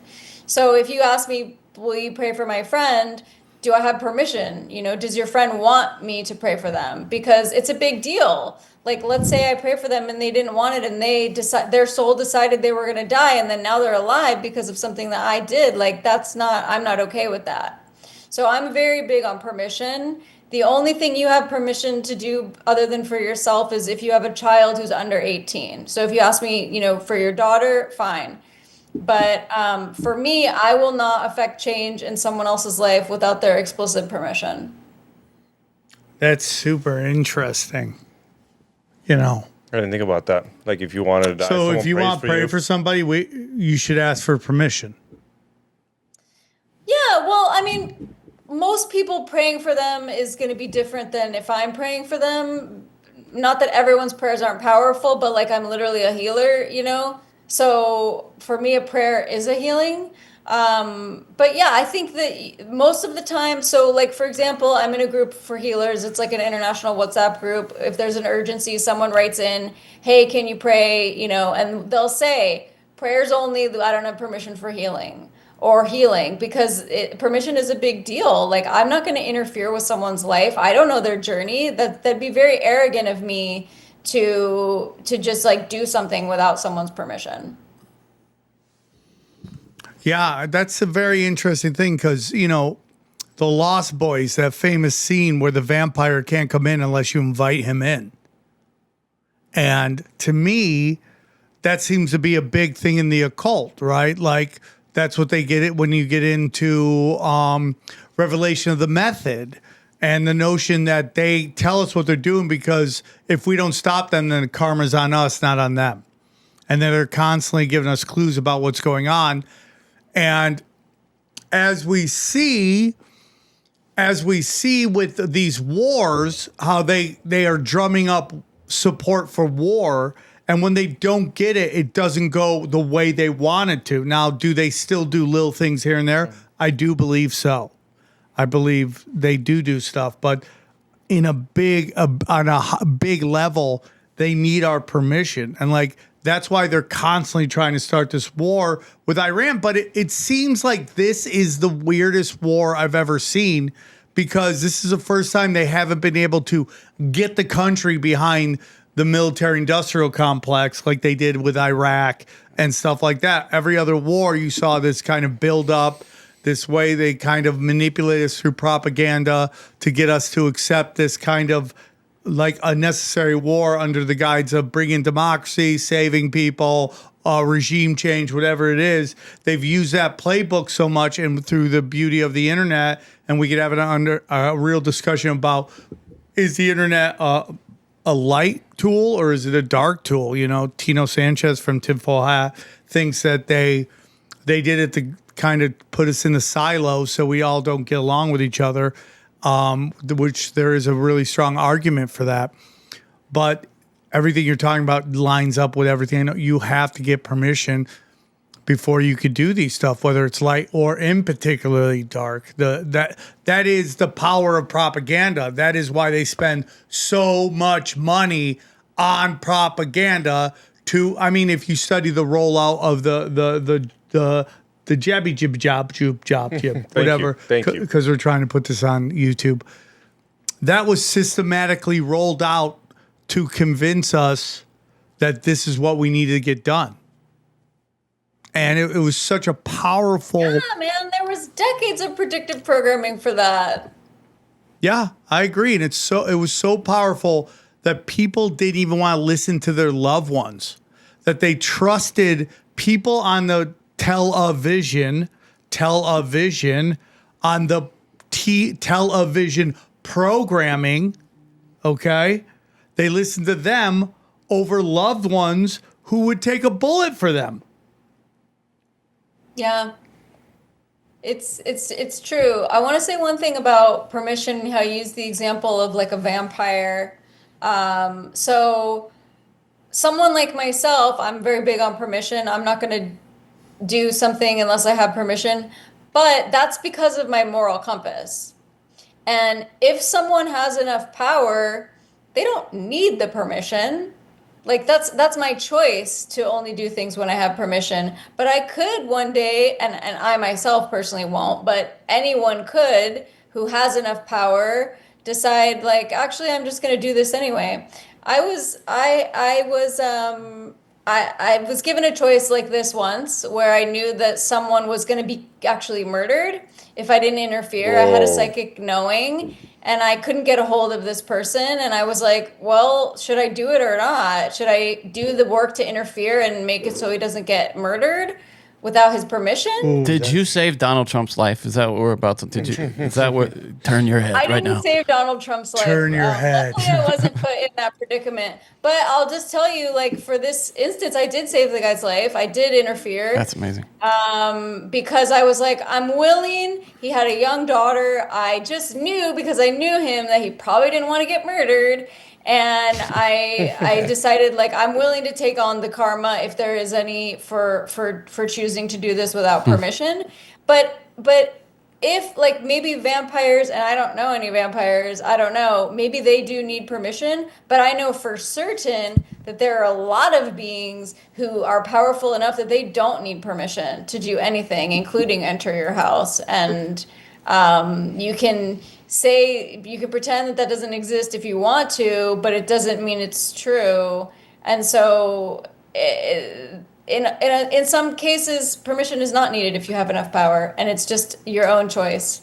It does add some context to this idea that presidents age so rapidly. You know, what if they're just being psychically attacked by because they're so famous? You know, what if they're just the target of all these psychic attacks on their souls? I mean, just study Twitter and bots, right? And famous people. Look at how it just wrecks them when they just constantly have this kind of negative energy pushed at you through these bots or trolls or whatever they are. Block them all. It's spiritual energy. I like, Ari Shafir used to be like, nah, I don't care. I'm not going to block anybody. But I go, I used to feel that way too, but I'm like, well, after you got attacked on your Twitter and lost your Twitter account, I'm like, oh, this is how they get rid of people they don't like. They send a bot army to negatively send negative energy towards this account, and then Twitter freaks out and gets rid of everybody. Yeah. It's interesting to me, and everything is energy, dude. Everything is energy, your energy, my energy. It's like when you see somebody, you instantly connect with them that you knew them for the rest of your life. And then there's people you're like, we just have weird energy together. Yeah, absolutely. It's funny, people that don't believe in energy, yet they believe in Wi-Fi. And it's like, yeah, 100. That's mysticism. You know? Where is it? Totally. Where is it? Oh, it's on my phone. What? I can't touch it? Yeah. That's energy. And if you get developed enough, you can definitely feel Wi-Fi and feel electricity. And when I first started my actually like a year before I had my spiritual awakening, I started hearing electricity. So that definitely puts another level to it. And before we were on, I was plugged in my laptop and I was using it, and I was like, I cannot use it while it's plugged in because it's like zapping me. So it's interesting when you start to kind of develop, I couldn't ever use those earbuds because also, why would I? It's zapping my brain. Yes. Please don't use that. Why would you put Wi-Fi directly into your brain? Don't do that. But it's interesting. It kind of like someone asked me a couple of years ago, like, do you ever think like maybe everything you do is like not real? And I'm like, no way in hell, because I see evidence of it all the time. I have clients who are told you're going to die. I have clients all the time who are told, here's your scan, here's the cancer all over your body. And then it's just not there anymore. Like, there's no curiosity of whether this is real or not. It's so crazy that people want to reject that. It's crazy to me.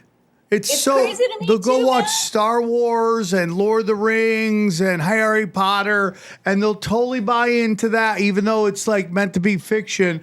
And then they get this kind of doom and gloom. Like, this is a totally different subject, but when you talk about the history of AIDS and how real that really was, and was it real, or was it a giant psyop to get people to exterminate a certain segment of society?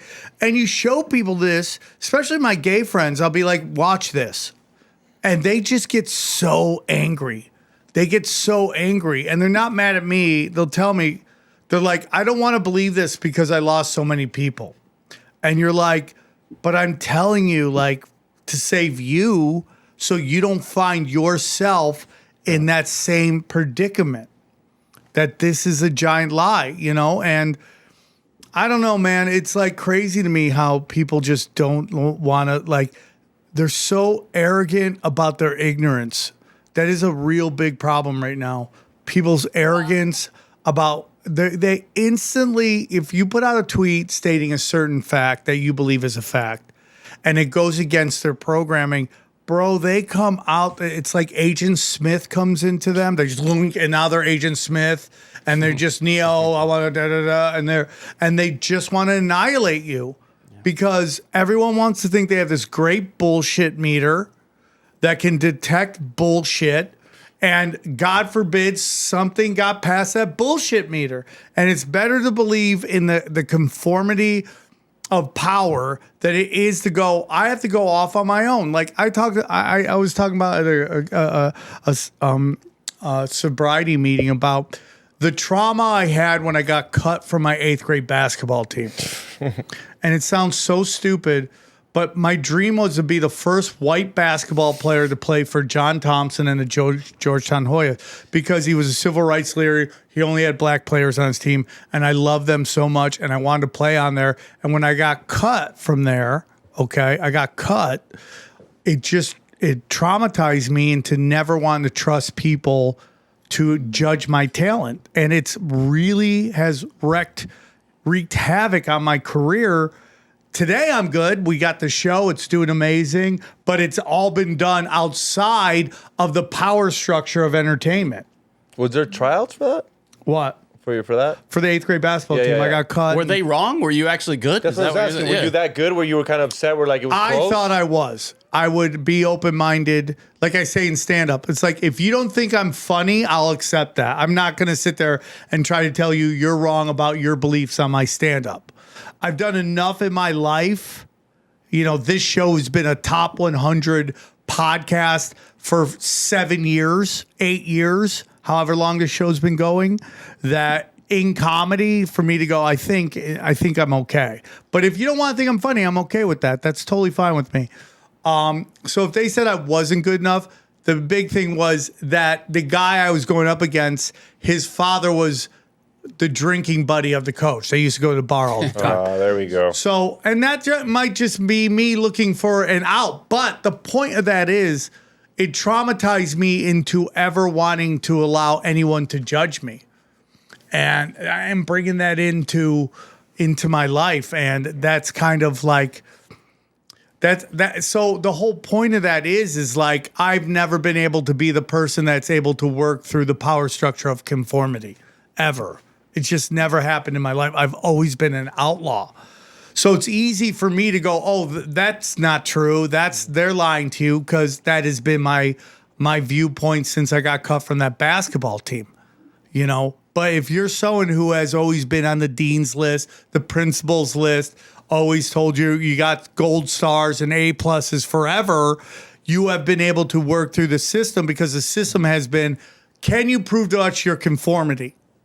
When you're taking a test in school, you're not necessarily the most knowledgeable, but are you able to regurgitate what the teacher wants you to believe? And education's very important.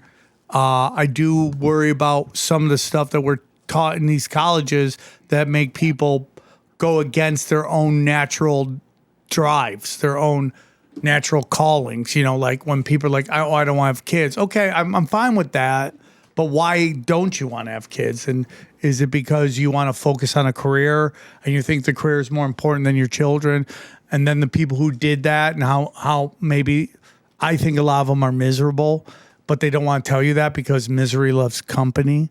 So they'd rather you go make the same mistakes as them instead of going, hey, dude, I should have done this, and that. Like the woman who created Sex in the City is like, I messed up. I totally presented something. I mean, you used to be like, no kids, running and gunning, and you've told me like, yo, I used to tell you that. I wasted so many years chasing the rock and roll view of the world, and it was a complete waste of time. I now tell those stories as, look how stupid I was, instead of look how badass I was, right? So yeah, I completely agree with that. It's like, can people see that? Can people open their mind to? Yeah. So you're talking about something that's really scary for most people because again, this is like a cognitive dissonance for them.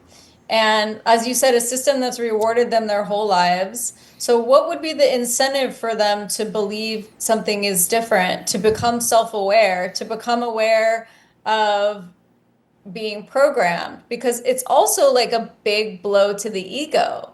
Like I've been programmed, my thoughts are not my own. There's some sort of agenda, whatever it may be, and then that's a whole other can of worms that has been telling me what to think. That's not true. I think what I think because I think it.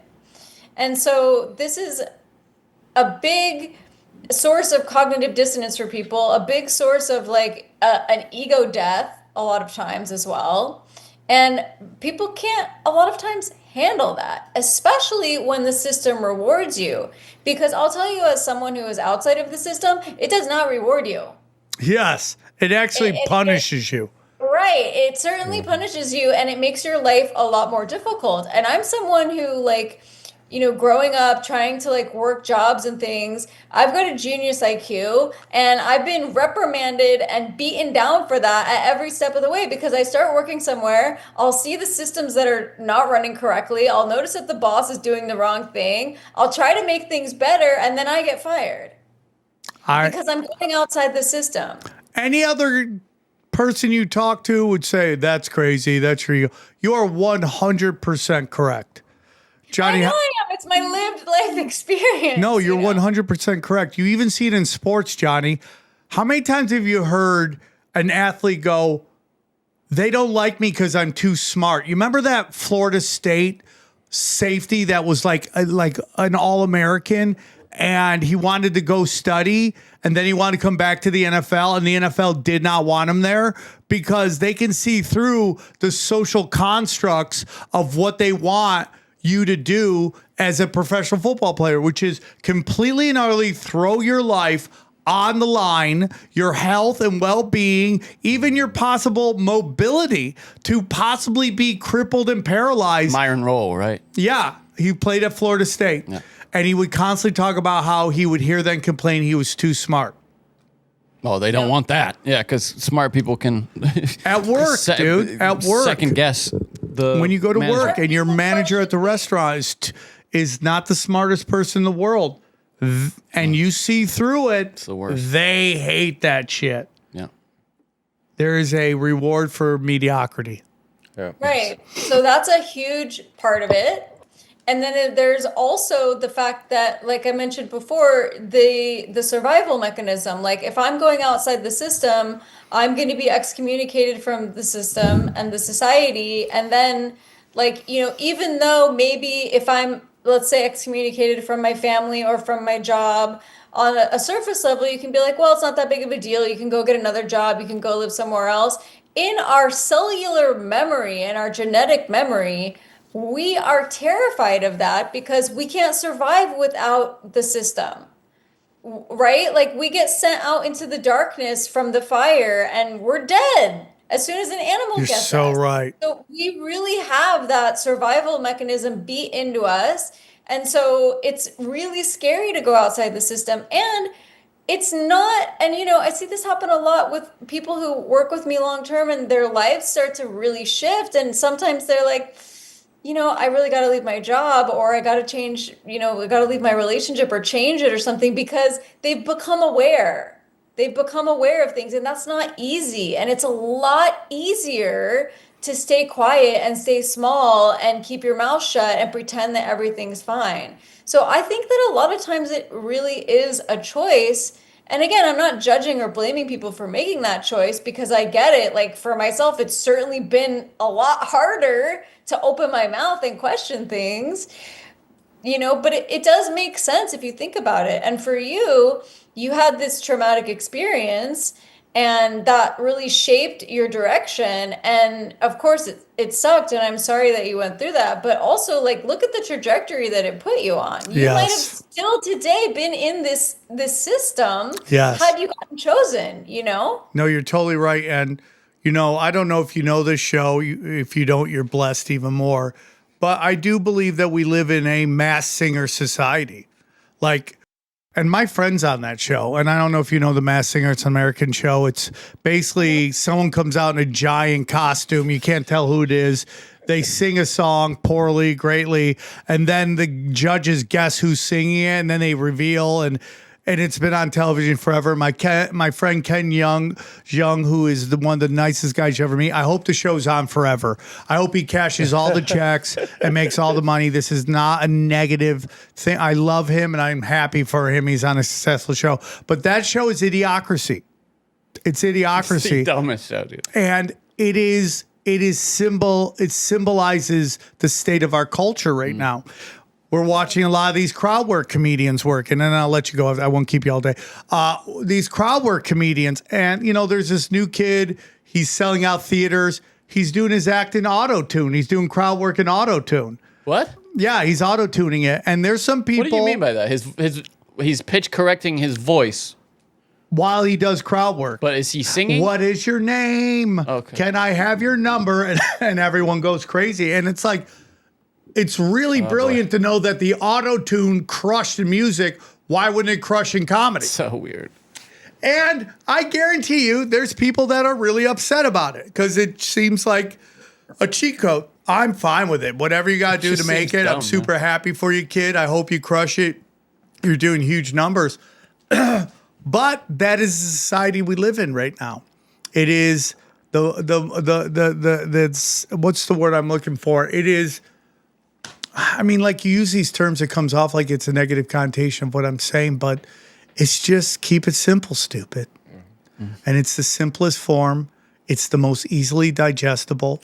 When we all take a look at, like, when we look at the Carlins and the Bill Hicks, there was limited information out there. It was controlled by the elites through the mass media. People are dying to hear what was really going on. Well, now with the internet, your Twitter feed, your Instagram feed is just all this crazy trauma. Someone gets stabbed in Cincinnati, you think you're going to get stabbed outside your house. Yeah. Now they want to escape that. They want to numb out. Yeah. I mean, our nervous system was certainly not designed to see someone getting stabbed and then someone dying in a flood and then a bomb being dropped, whether it's real or not, and then, 10 traumatic things every 3 seconds. There's no possible way we could metabolize that information. And then we get compassion fatigue, and it's like, I love dogs. And so I follow all these dog shelters, and every day it's like, gonna get euthanized at 1:29 p.m. unless it's safe. And it's like, fuck, man, it's too much. Right. And so it's too much for us to metabolize. And so again, I'm not blaming, judging, or shaming anyone. The stuff I do, like, I'm working with people who are being told they're going to die or have real life issues every day. So sometimes at the end of the day, I want to, like, watch a rom-com and, like, numb my brain out. And I'm not judging anyone for doing that. I'm just saying that, like, everything that we do is an exchange of our life, force. And so if you can take a few minutes out of your day to meditate and, like, become aware of your internal landscape and breathe instead of scrolling, maybe 5 minutes a day only to start with, like, that's going to change your life.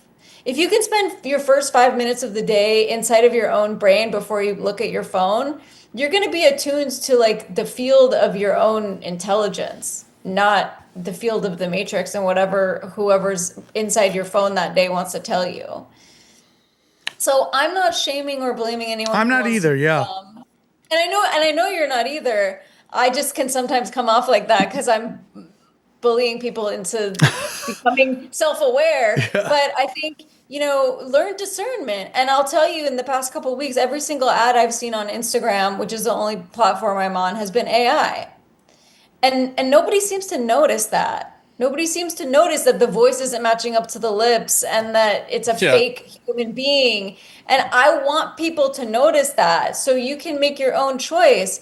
And I remember in 2019 watching this interview of Elon Musk, and the interviewer was like, you know, because this was kind of before a lot of this was really big and before AI came out to the public, and the interviewer was like, I don't understand, like, help me understand. And he was like, okay, so let's say you're just sitting there watching TV and all of a sudden you think, oh, I want to go to Applebee's for dinner. And you didn't see an ad for Applebee's, it was in your brain. So you have no way of knowing whether you actually wanted. That is a great point.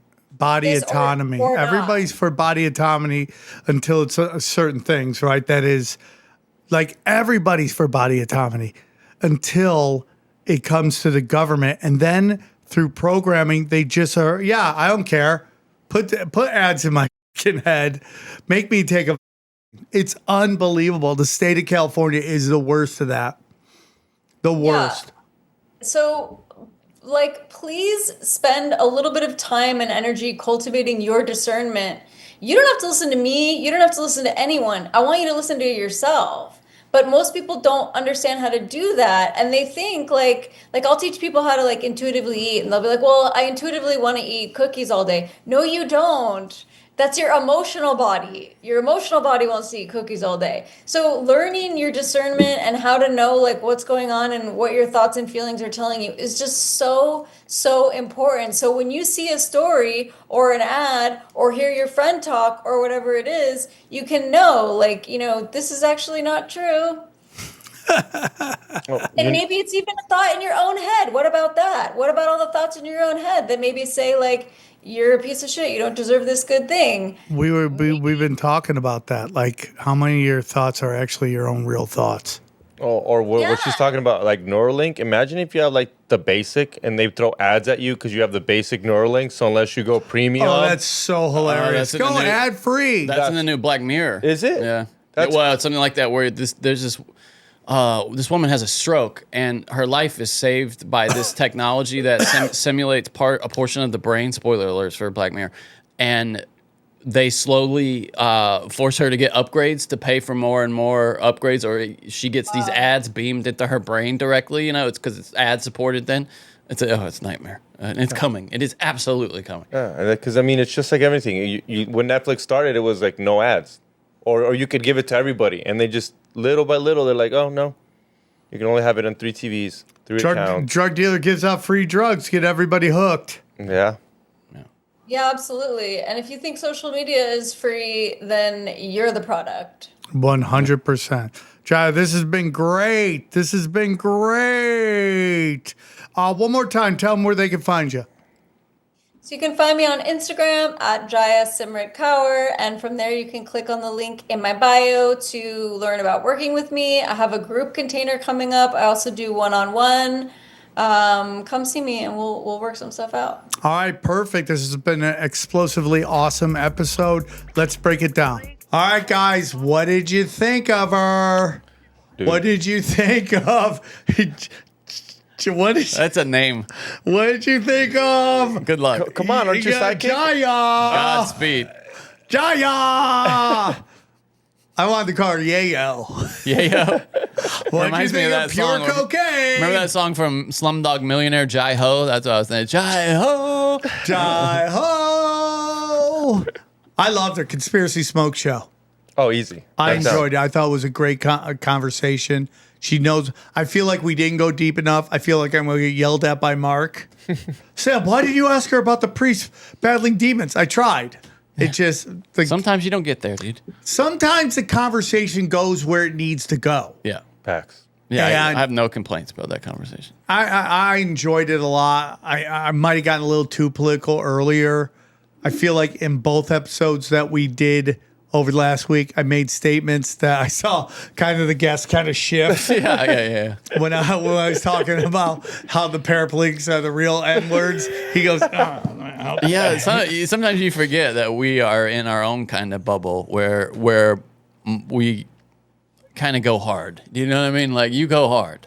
Yeah. Yeah, and we forget and then somebody comes in from the real world occasionally. And I don't know if either of them would be the traditional real world, and that's not a negative. Well, a realer world than we're used to. Yeah, well, I mean, like the politically incorrect world, I would say. Some people are still in that, and they worry about people's feelings. And I respect it. But I thought she was great, man. I thought there was, I think she got into a lot of great stuff, especially the trauma. I thought that was great. And I think that's a big part of why I'm pushing against a progressive agenda, because it wants to inflict trauma on children. But if you go to samtripoli.com, we'll get back into that real quick. Go to samtripoli.com. My events are there. Go to samtripoli.com. Yeah, I'm going to be in San Diego this weekend. Then I'm going to be in, where am I going to be? Okay, sorry, Boston, Broadbrook, Connecticut, Huntington Beach, California, Kansas City, Missouri. Then go down. Going to be in Tulsa, Oklahoma City, and then New Orleans. I'm going to be there. And, again, check out the premium content. I'm putting up three things a week of the best content you'll see. It's people watch it. They love it. And we do real uncensored truth talk on there. And that stuff, the premium stuff is really way more current than what we do, the evergreen of tinfoil hat. That's day to day. What's the big event? I break that down. And then you just go to Cash Days. How's it going over there? How he's absolutely destroying it, giving away all the secrets there on the free page. He's the start to July has been unbelievable. He's killing it. So we enjoy. Trust me, Cash Daddies is worth the money. T-shirts are killing it. Chaos Twins looking good. That should be out soon. And then I want you to check out our good friends at our good friends at Live Longer Formula. Guys, I'm telling you, this guy's gonna help you get your darn off. Is gonna help you get your gut right, get you eating right, and feeling right. Everything that we've had, everything we do on the show is how can you live a healthier life? And he is the best at it, Christian Yardanov. And I can't recommend his website, his style, his way of thinking. It's unorthodox and it works. And you guys should check it out. He's got all the deadliest health fads right there. It breaks it down for you. So go check that out. And one more time, go back. I want you to check out, go down. Prometheus. It's the decentral website. It's my website. It's decentralized. All my friends are getting it. And if you are a content creator, this is the website you want to be on so that you can put your own content, your own premium content on your website. You don't have to worry about Patreon take you down and any of that stuff. So, yeah, just check it out. Anything else? Hit that like button, subscribe. Go to Extreme Marks the Spot on YouTube. I do backstage of me painting Sam's studio, so go catch me being Mexican. Backstage? Yeah, Mexican shit. I love it, dude. Literally watching paint dry? Yeah. I went, no. Yeah, I also recorded me at empty ass Home Depot. Oh, yeah. That's not the Home Depot of my dad. Yeah. It's empty. It's a new depot. Yeah, it's Home Deport. Home Deport.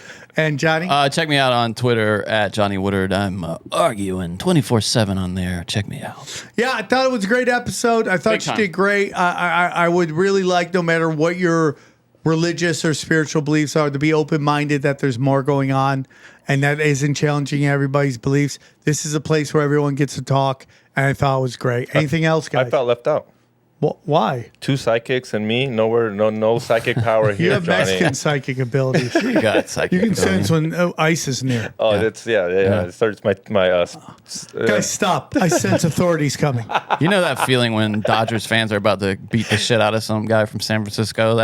And you kind of get out of the way. You know what I mean? That's the Mexican. Dude, Dodgers see it. are sucking. Andrew Friedman offends the baseball It's great gods. for baseball that they're not. Maybe I'm not against it. I think Andrew Freeman is a great GM, but he's constantly disrespecting the baseball gods. They paid millions and millions and millions for this guy that looks like a teenager from Japan. Oh, the twink. I call him Roki Sasaki. I mean, he looks like he looks 12, like a twink. Dude. Yeah, you got rid of established baseball people.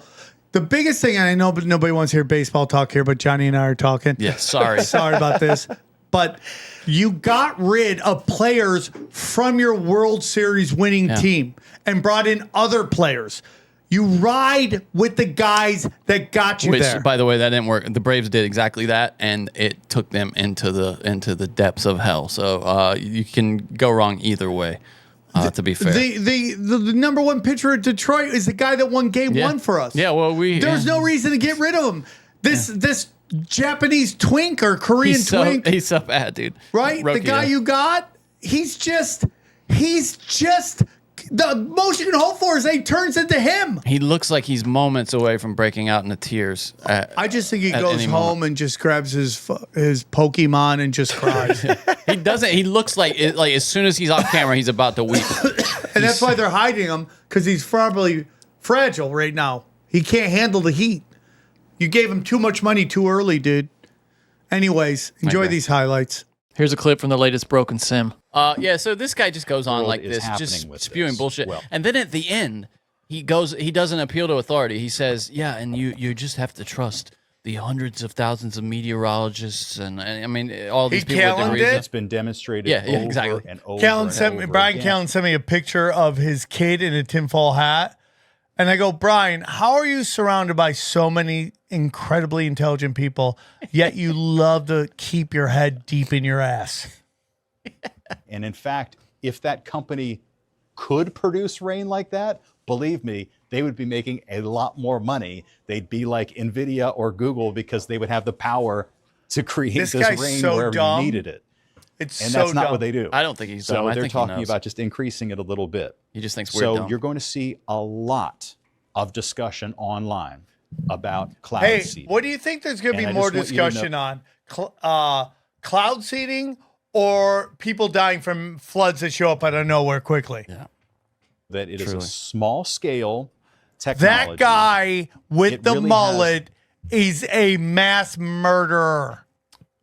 Do you think that you see it when I hear that guy, I think patsy, that guy.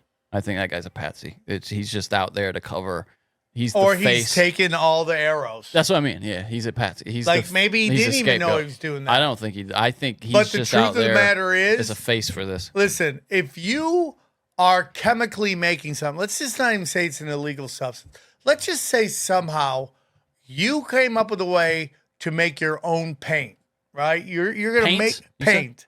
Okay. Paint, as in paint the walls. Okay. Yeah. You make your own paint. I thought you said paint. And you're mixing it, and it's like, let's say it's a 4th of July party, but you're so close to getting that purple paint that you really love, and you're like, if I just tweak this a couple bit, right? Tweak, and suddenly out of nowhere, boom! There's an explosion, and a bunch of people.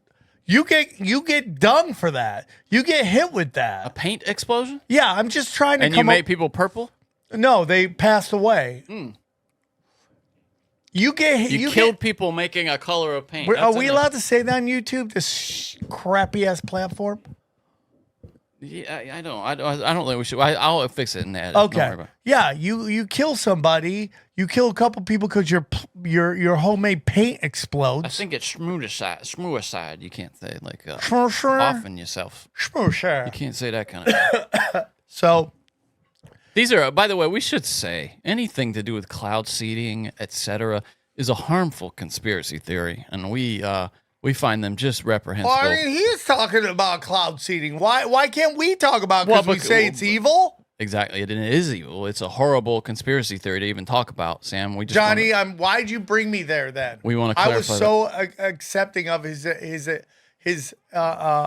description of cloud seeding. You should be accepting of it because it's a harmful conspiracy. Listen, he's right. These things, they would make so much money if they could do it, guys. Come on. Let's just. They just think us so dumb. So Tucker Carlson has been going after the president. Trump called him kooky in response, and it's just been incredibly dismissive of him. So you shared this with me. Tucker is just really committing now to not acceptable. This position of, him being at odds with Trump. Here it is. And I think the real answer is Jeffrey Epstein was working on behalf of Intel Services, probably not American. And we have every right to ask on whose behalf was he working. How does a guy go from being a math teacher at the Dalton School in the late 70s with no college degree to having multiple airplanes, a private island, and the largest residential house in Manhattan? Yeah. Where did all the money come from? And no one has ever gotten to the bottom of that because no one has ever tried.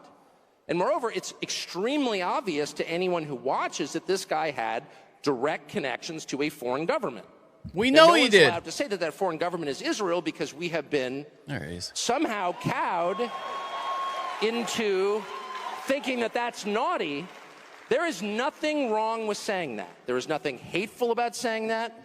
There's nothing anti-Semitic about saying that. There's nothing even anti-Israel about saying that. I've spent my entire life pretty much in Washington, where I knew and loved a number of people, including one very close person who worked at CIA. That has never prohibited me from saying, I think the CIA has done some horrible things, murdered a bunch of people, participated in the murder of a sitting US president. It's got a whole trail of crimes. That doesn't make me a disloyal American. It doesn't make me anti-American in any sense. I was born here. My family's been here for hundreds of years. I love this country. That's why I live here. So criticizing the behavior of a government agency does not make you a hater. It makes you a free person. They can never let that happen. It makes you a citizen. You're allowed to do that 100%. because you're not a slave. You're a citizen. And you have a right to expect that your government will not act against your interests, and you have a right to demand that foreign governments not be allowed to act against your interest. That's not creepy. It shouldn't be forbidden.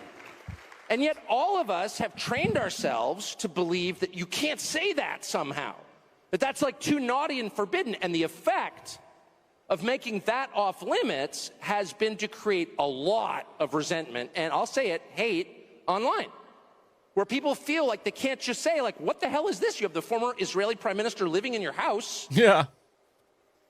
You have had all this contact with the foreign government. He's making you do their laundry. Of Mossad. Were you running a blackmail operation on behalf of a foreign government? By the way, every single person in Washington, D.C. thinks that. I've never met anyone who doesn't think that. I don't know any of them that hate Israel, but no one feels they can say that. Why? And I think the longer that we play along with it, the more subterranean and creepy and hateful the conversation actually becomes. 100%. Better just to say it right out loud. Did this happen? And of course, that question has been asked to the government of Israel, and their answer is, we're not going to tell you. Yeah. And I think our answer should be, no. As long as we're sending you money, if you were committing crimes on our soil, we have an absolute right to know, did you do this or not? And yet everybody has been so brainwashed into thinking that's somehow an expression of hate or bigotry, when it's not. It's a baseline question that every U.S. citizen has a right to an answer on. What the hell was this? And by the way, if it turns out that it was nothing. Anyway, that's. I'm just going to say so this. right, yeah. I said this before, and I got a ton of pushback. This stuff is going. Can you take that down? This stuff is going to be why Trump loses. If you'd like to hear the rest of this episode, subscribe to Broken Simulation in your podcasting app, or check us out at youtube.com/Sam Tripoli. Yeah. Thank you, Chili. Yes. I creep out on this chick right here. I'm feeling good.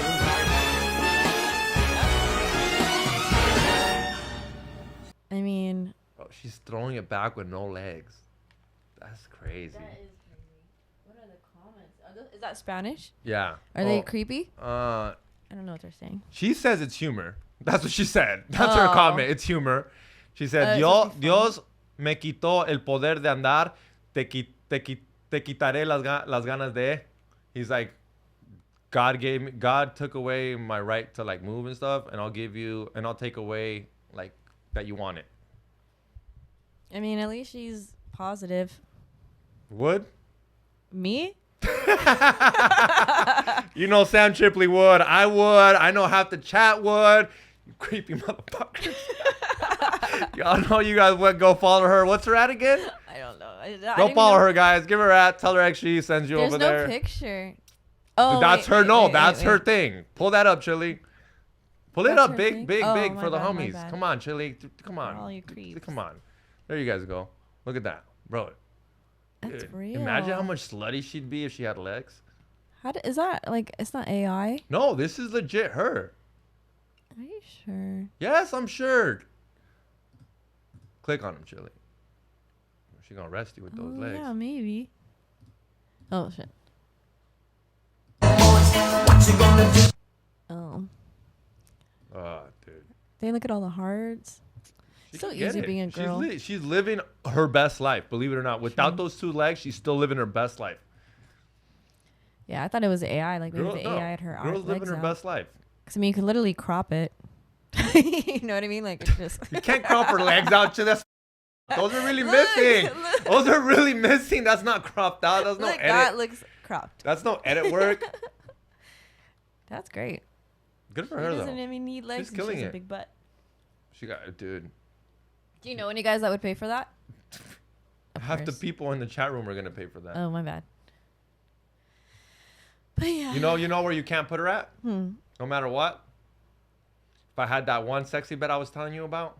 Oh, okay. This is fucking crazy. You cannot put her in that. It's been a few months now and we've still not sold any units. That's not because people aren't buying. That's because we haven't got any to sell right now. Now, although the prototypes are finished and finalised, it doesn't quite mean that we can go to market with the product just yet. There's 1 or 2 small minor details that we need to finish, then you guys will finally be able to order your bed. Now, what's the reason and why it's taking so long? The truth is we grew too big too quick. We had customers from all over the world wanting this bed, and we basically had no procedures in place to do that. And we first started social media back in February. He said that there just had such a high demand. Yeah, they're sold out. They're back. People want this. People want this. Dude, What do it's you pretty. do? What I do you mean, mean? not You what tie you up do. your wife. You tie up your wife if she got 4 legs and 2 arms. You don't tie up the other chick. That's not what You I mean. Tie up your wife. What I mean is, if you are gonna date somebody, if you have a wife, you're gonna keep this bed.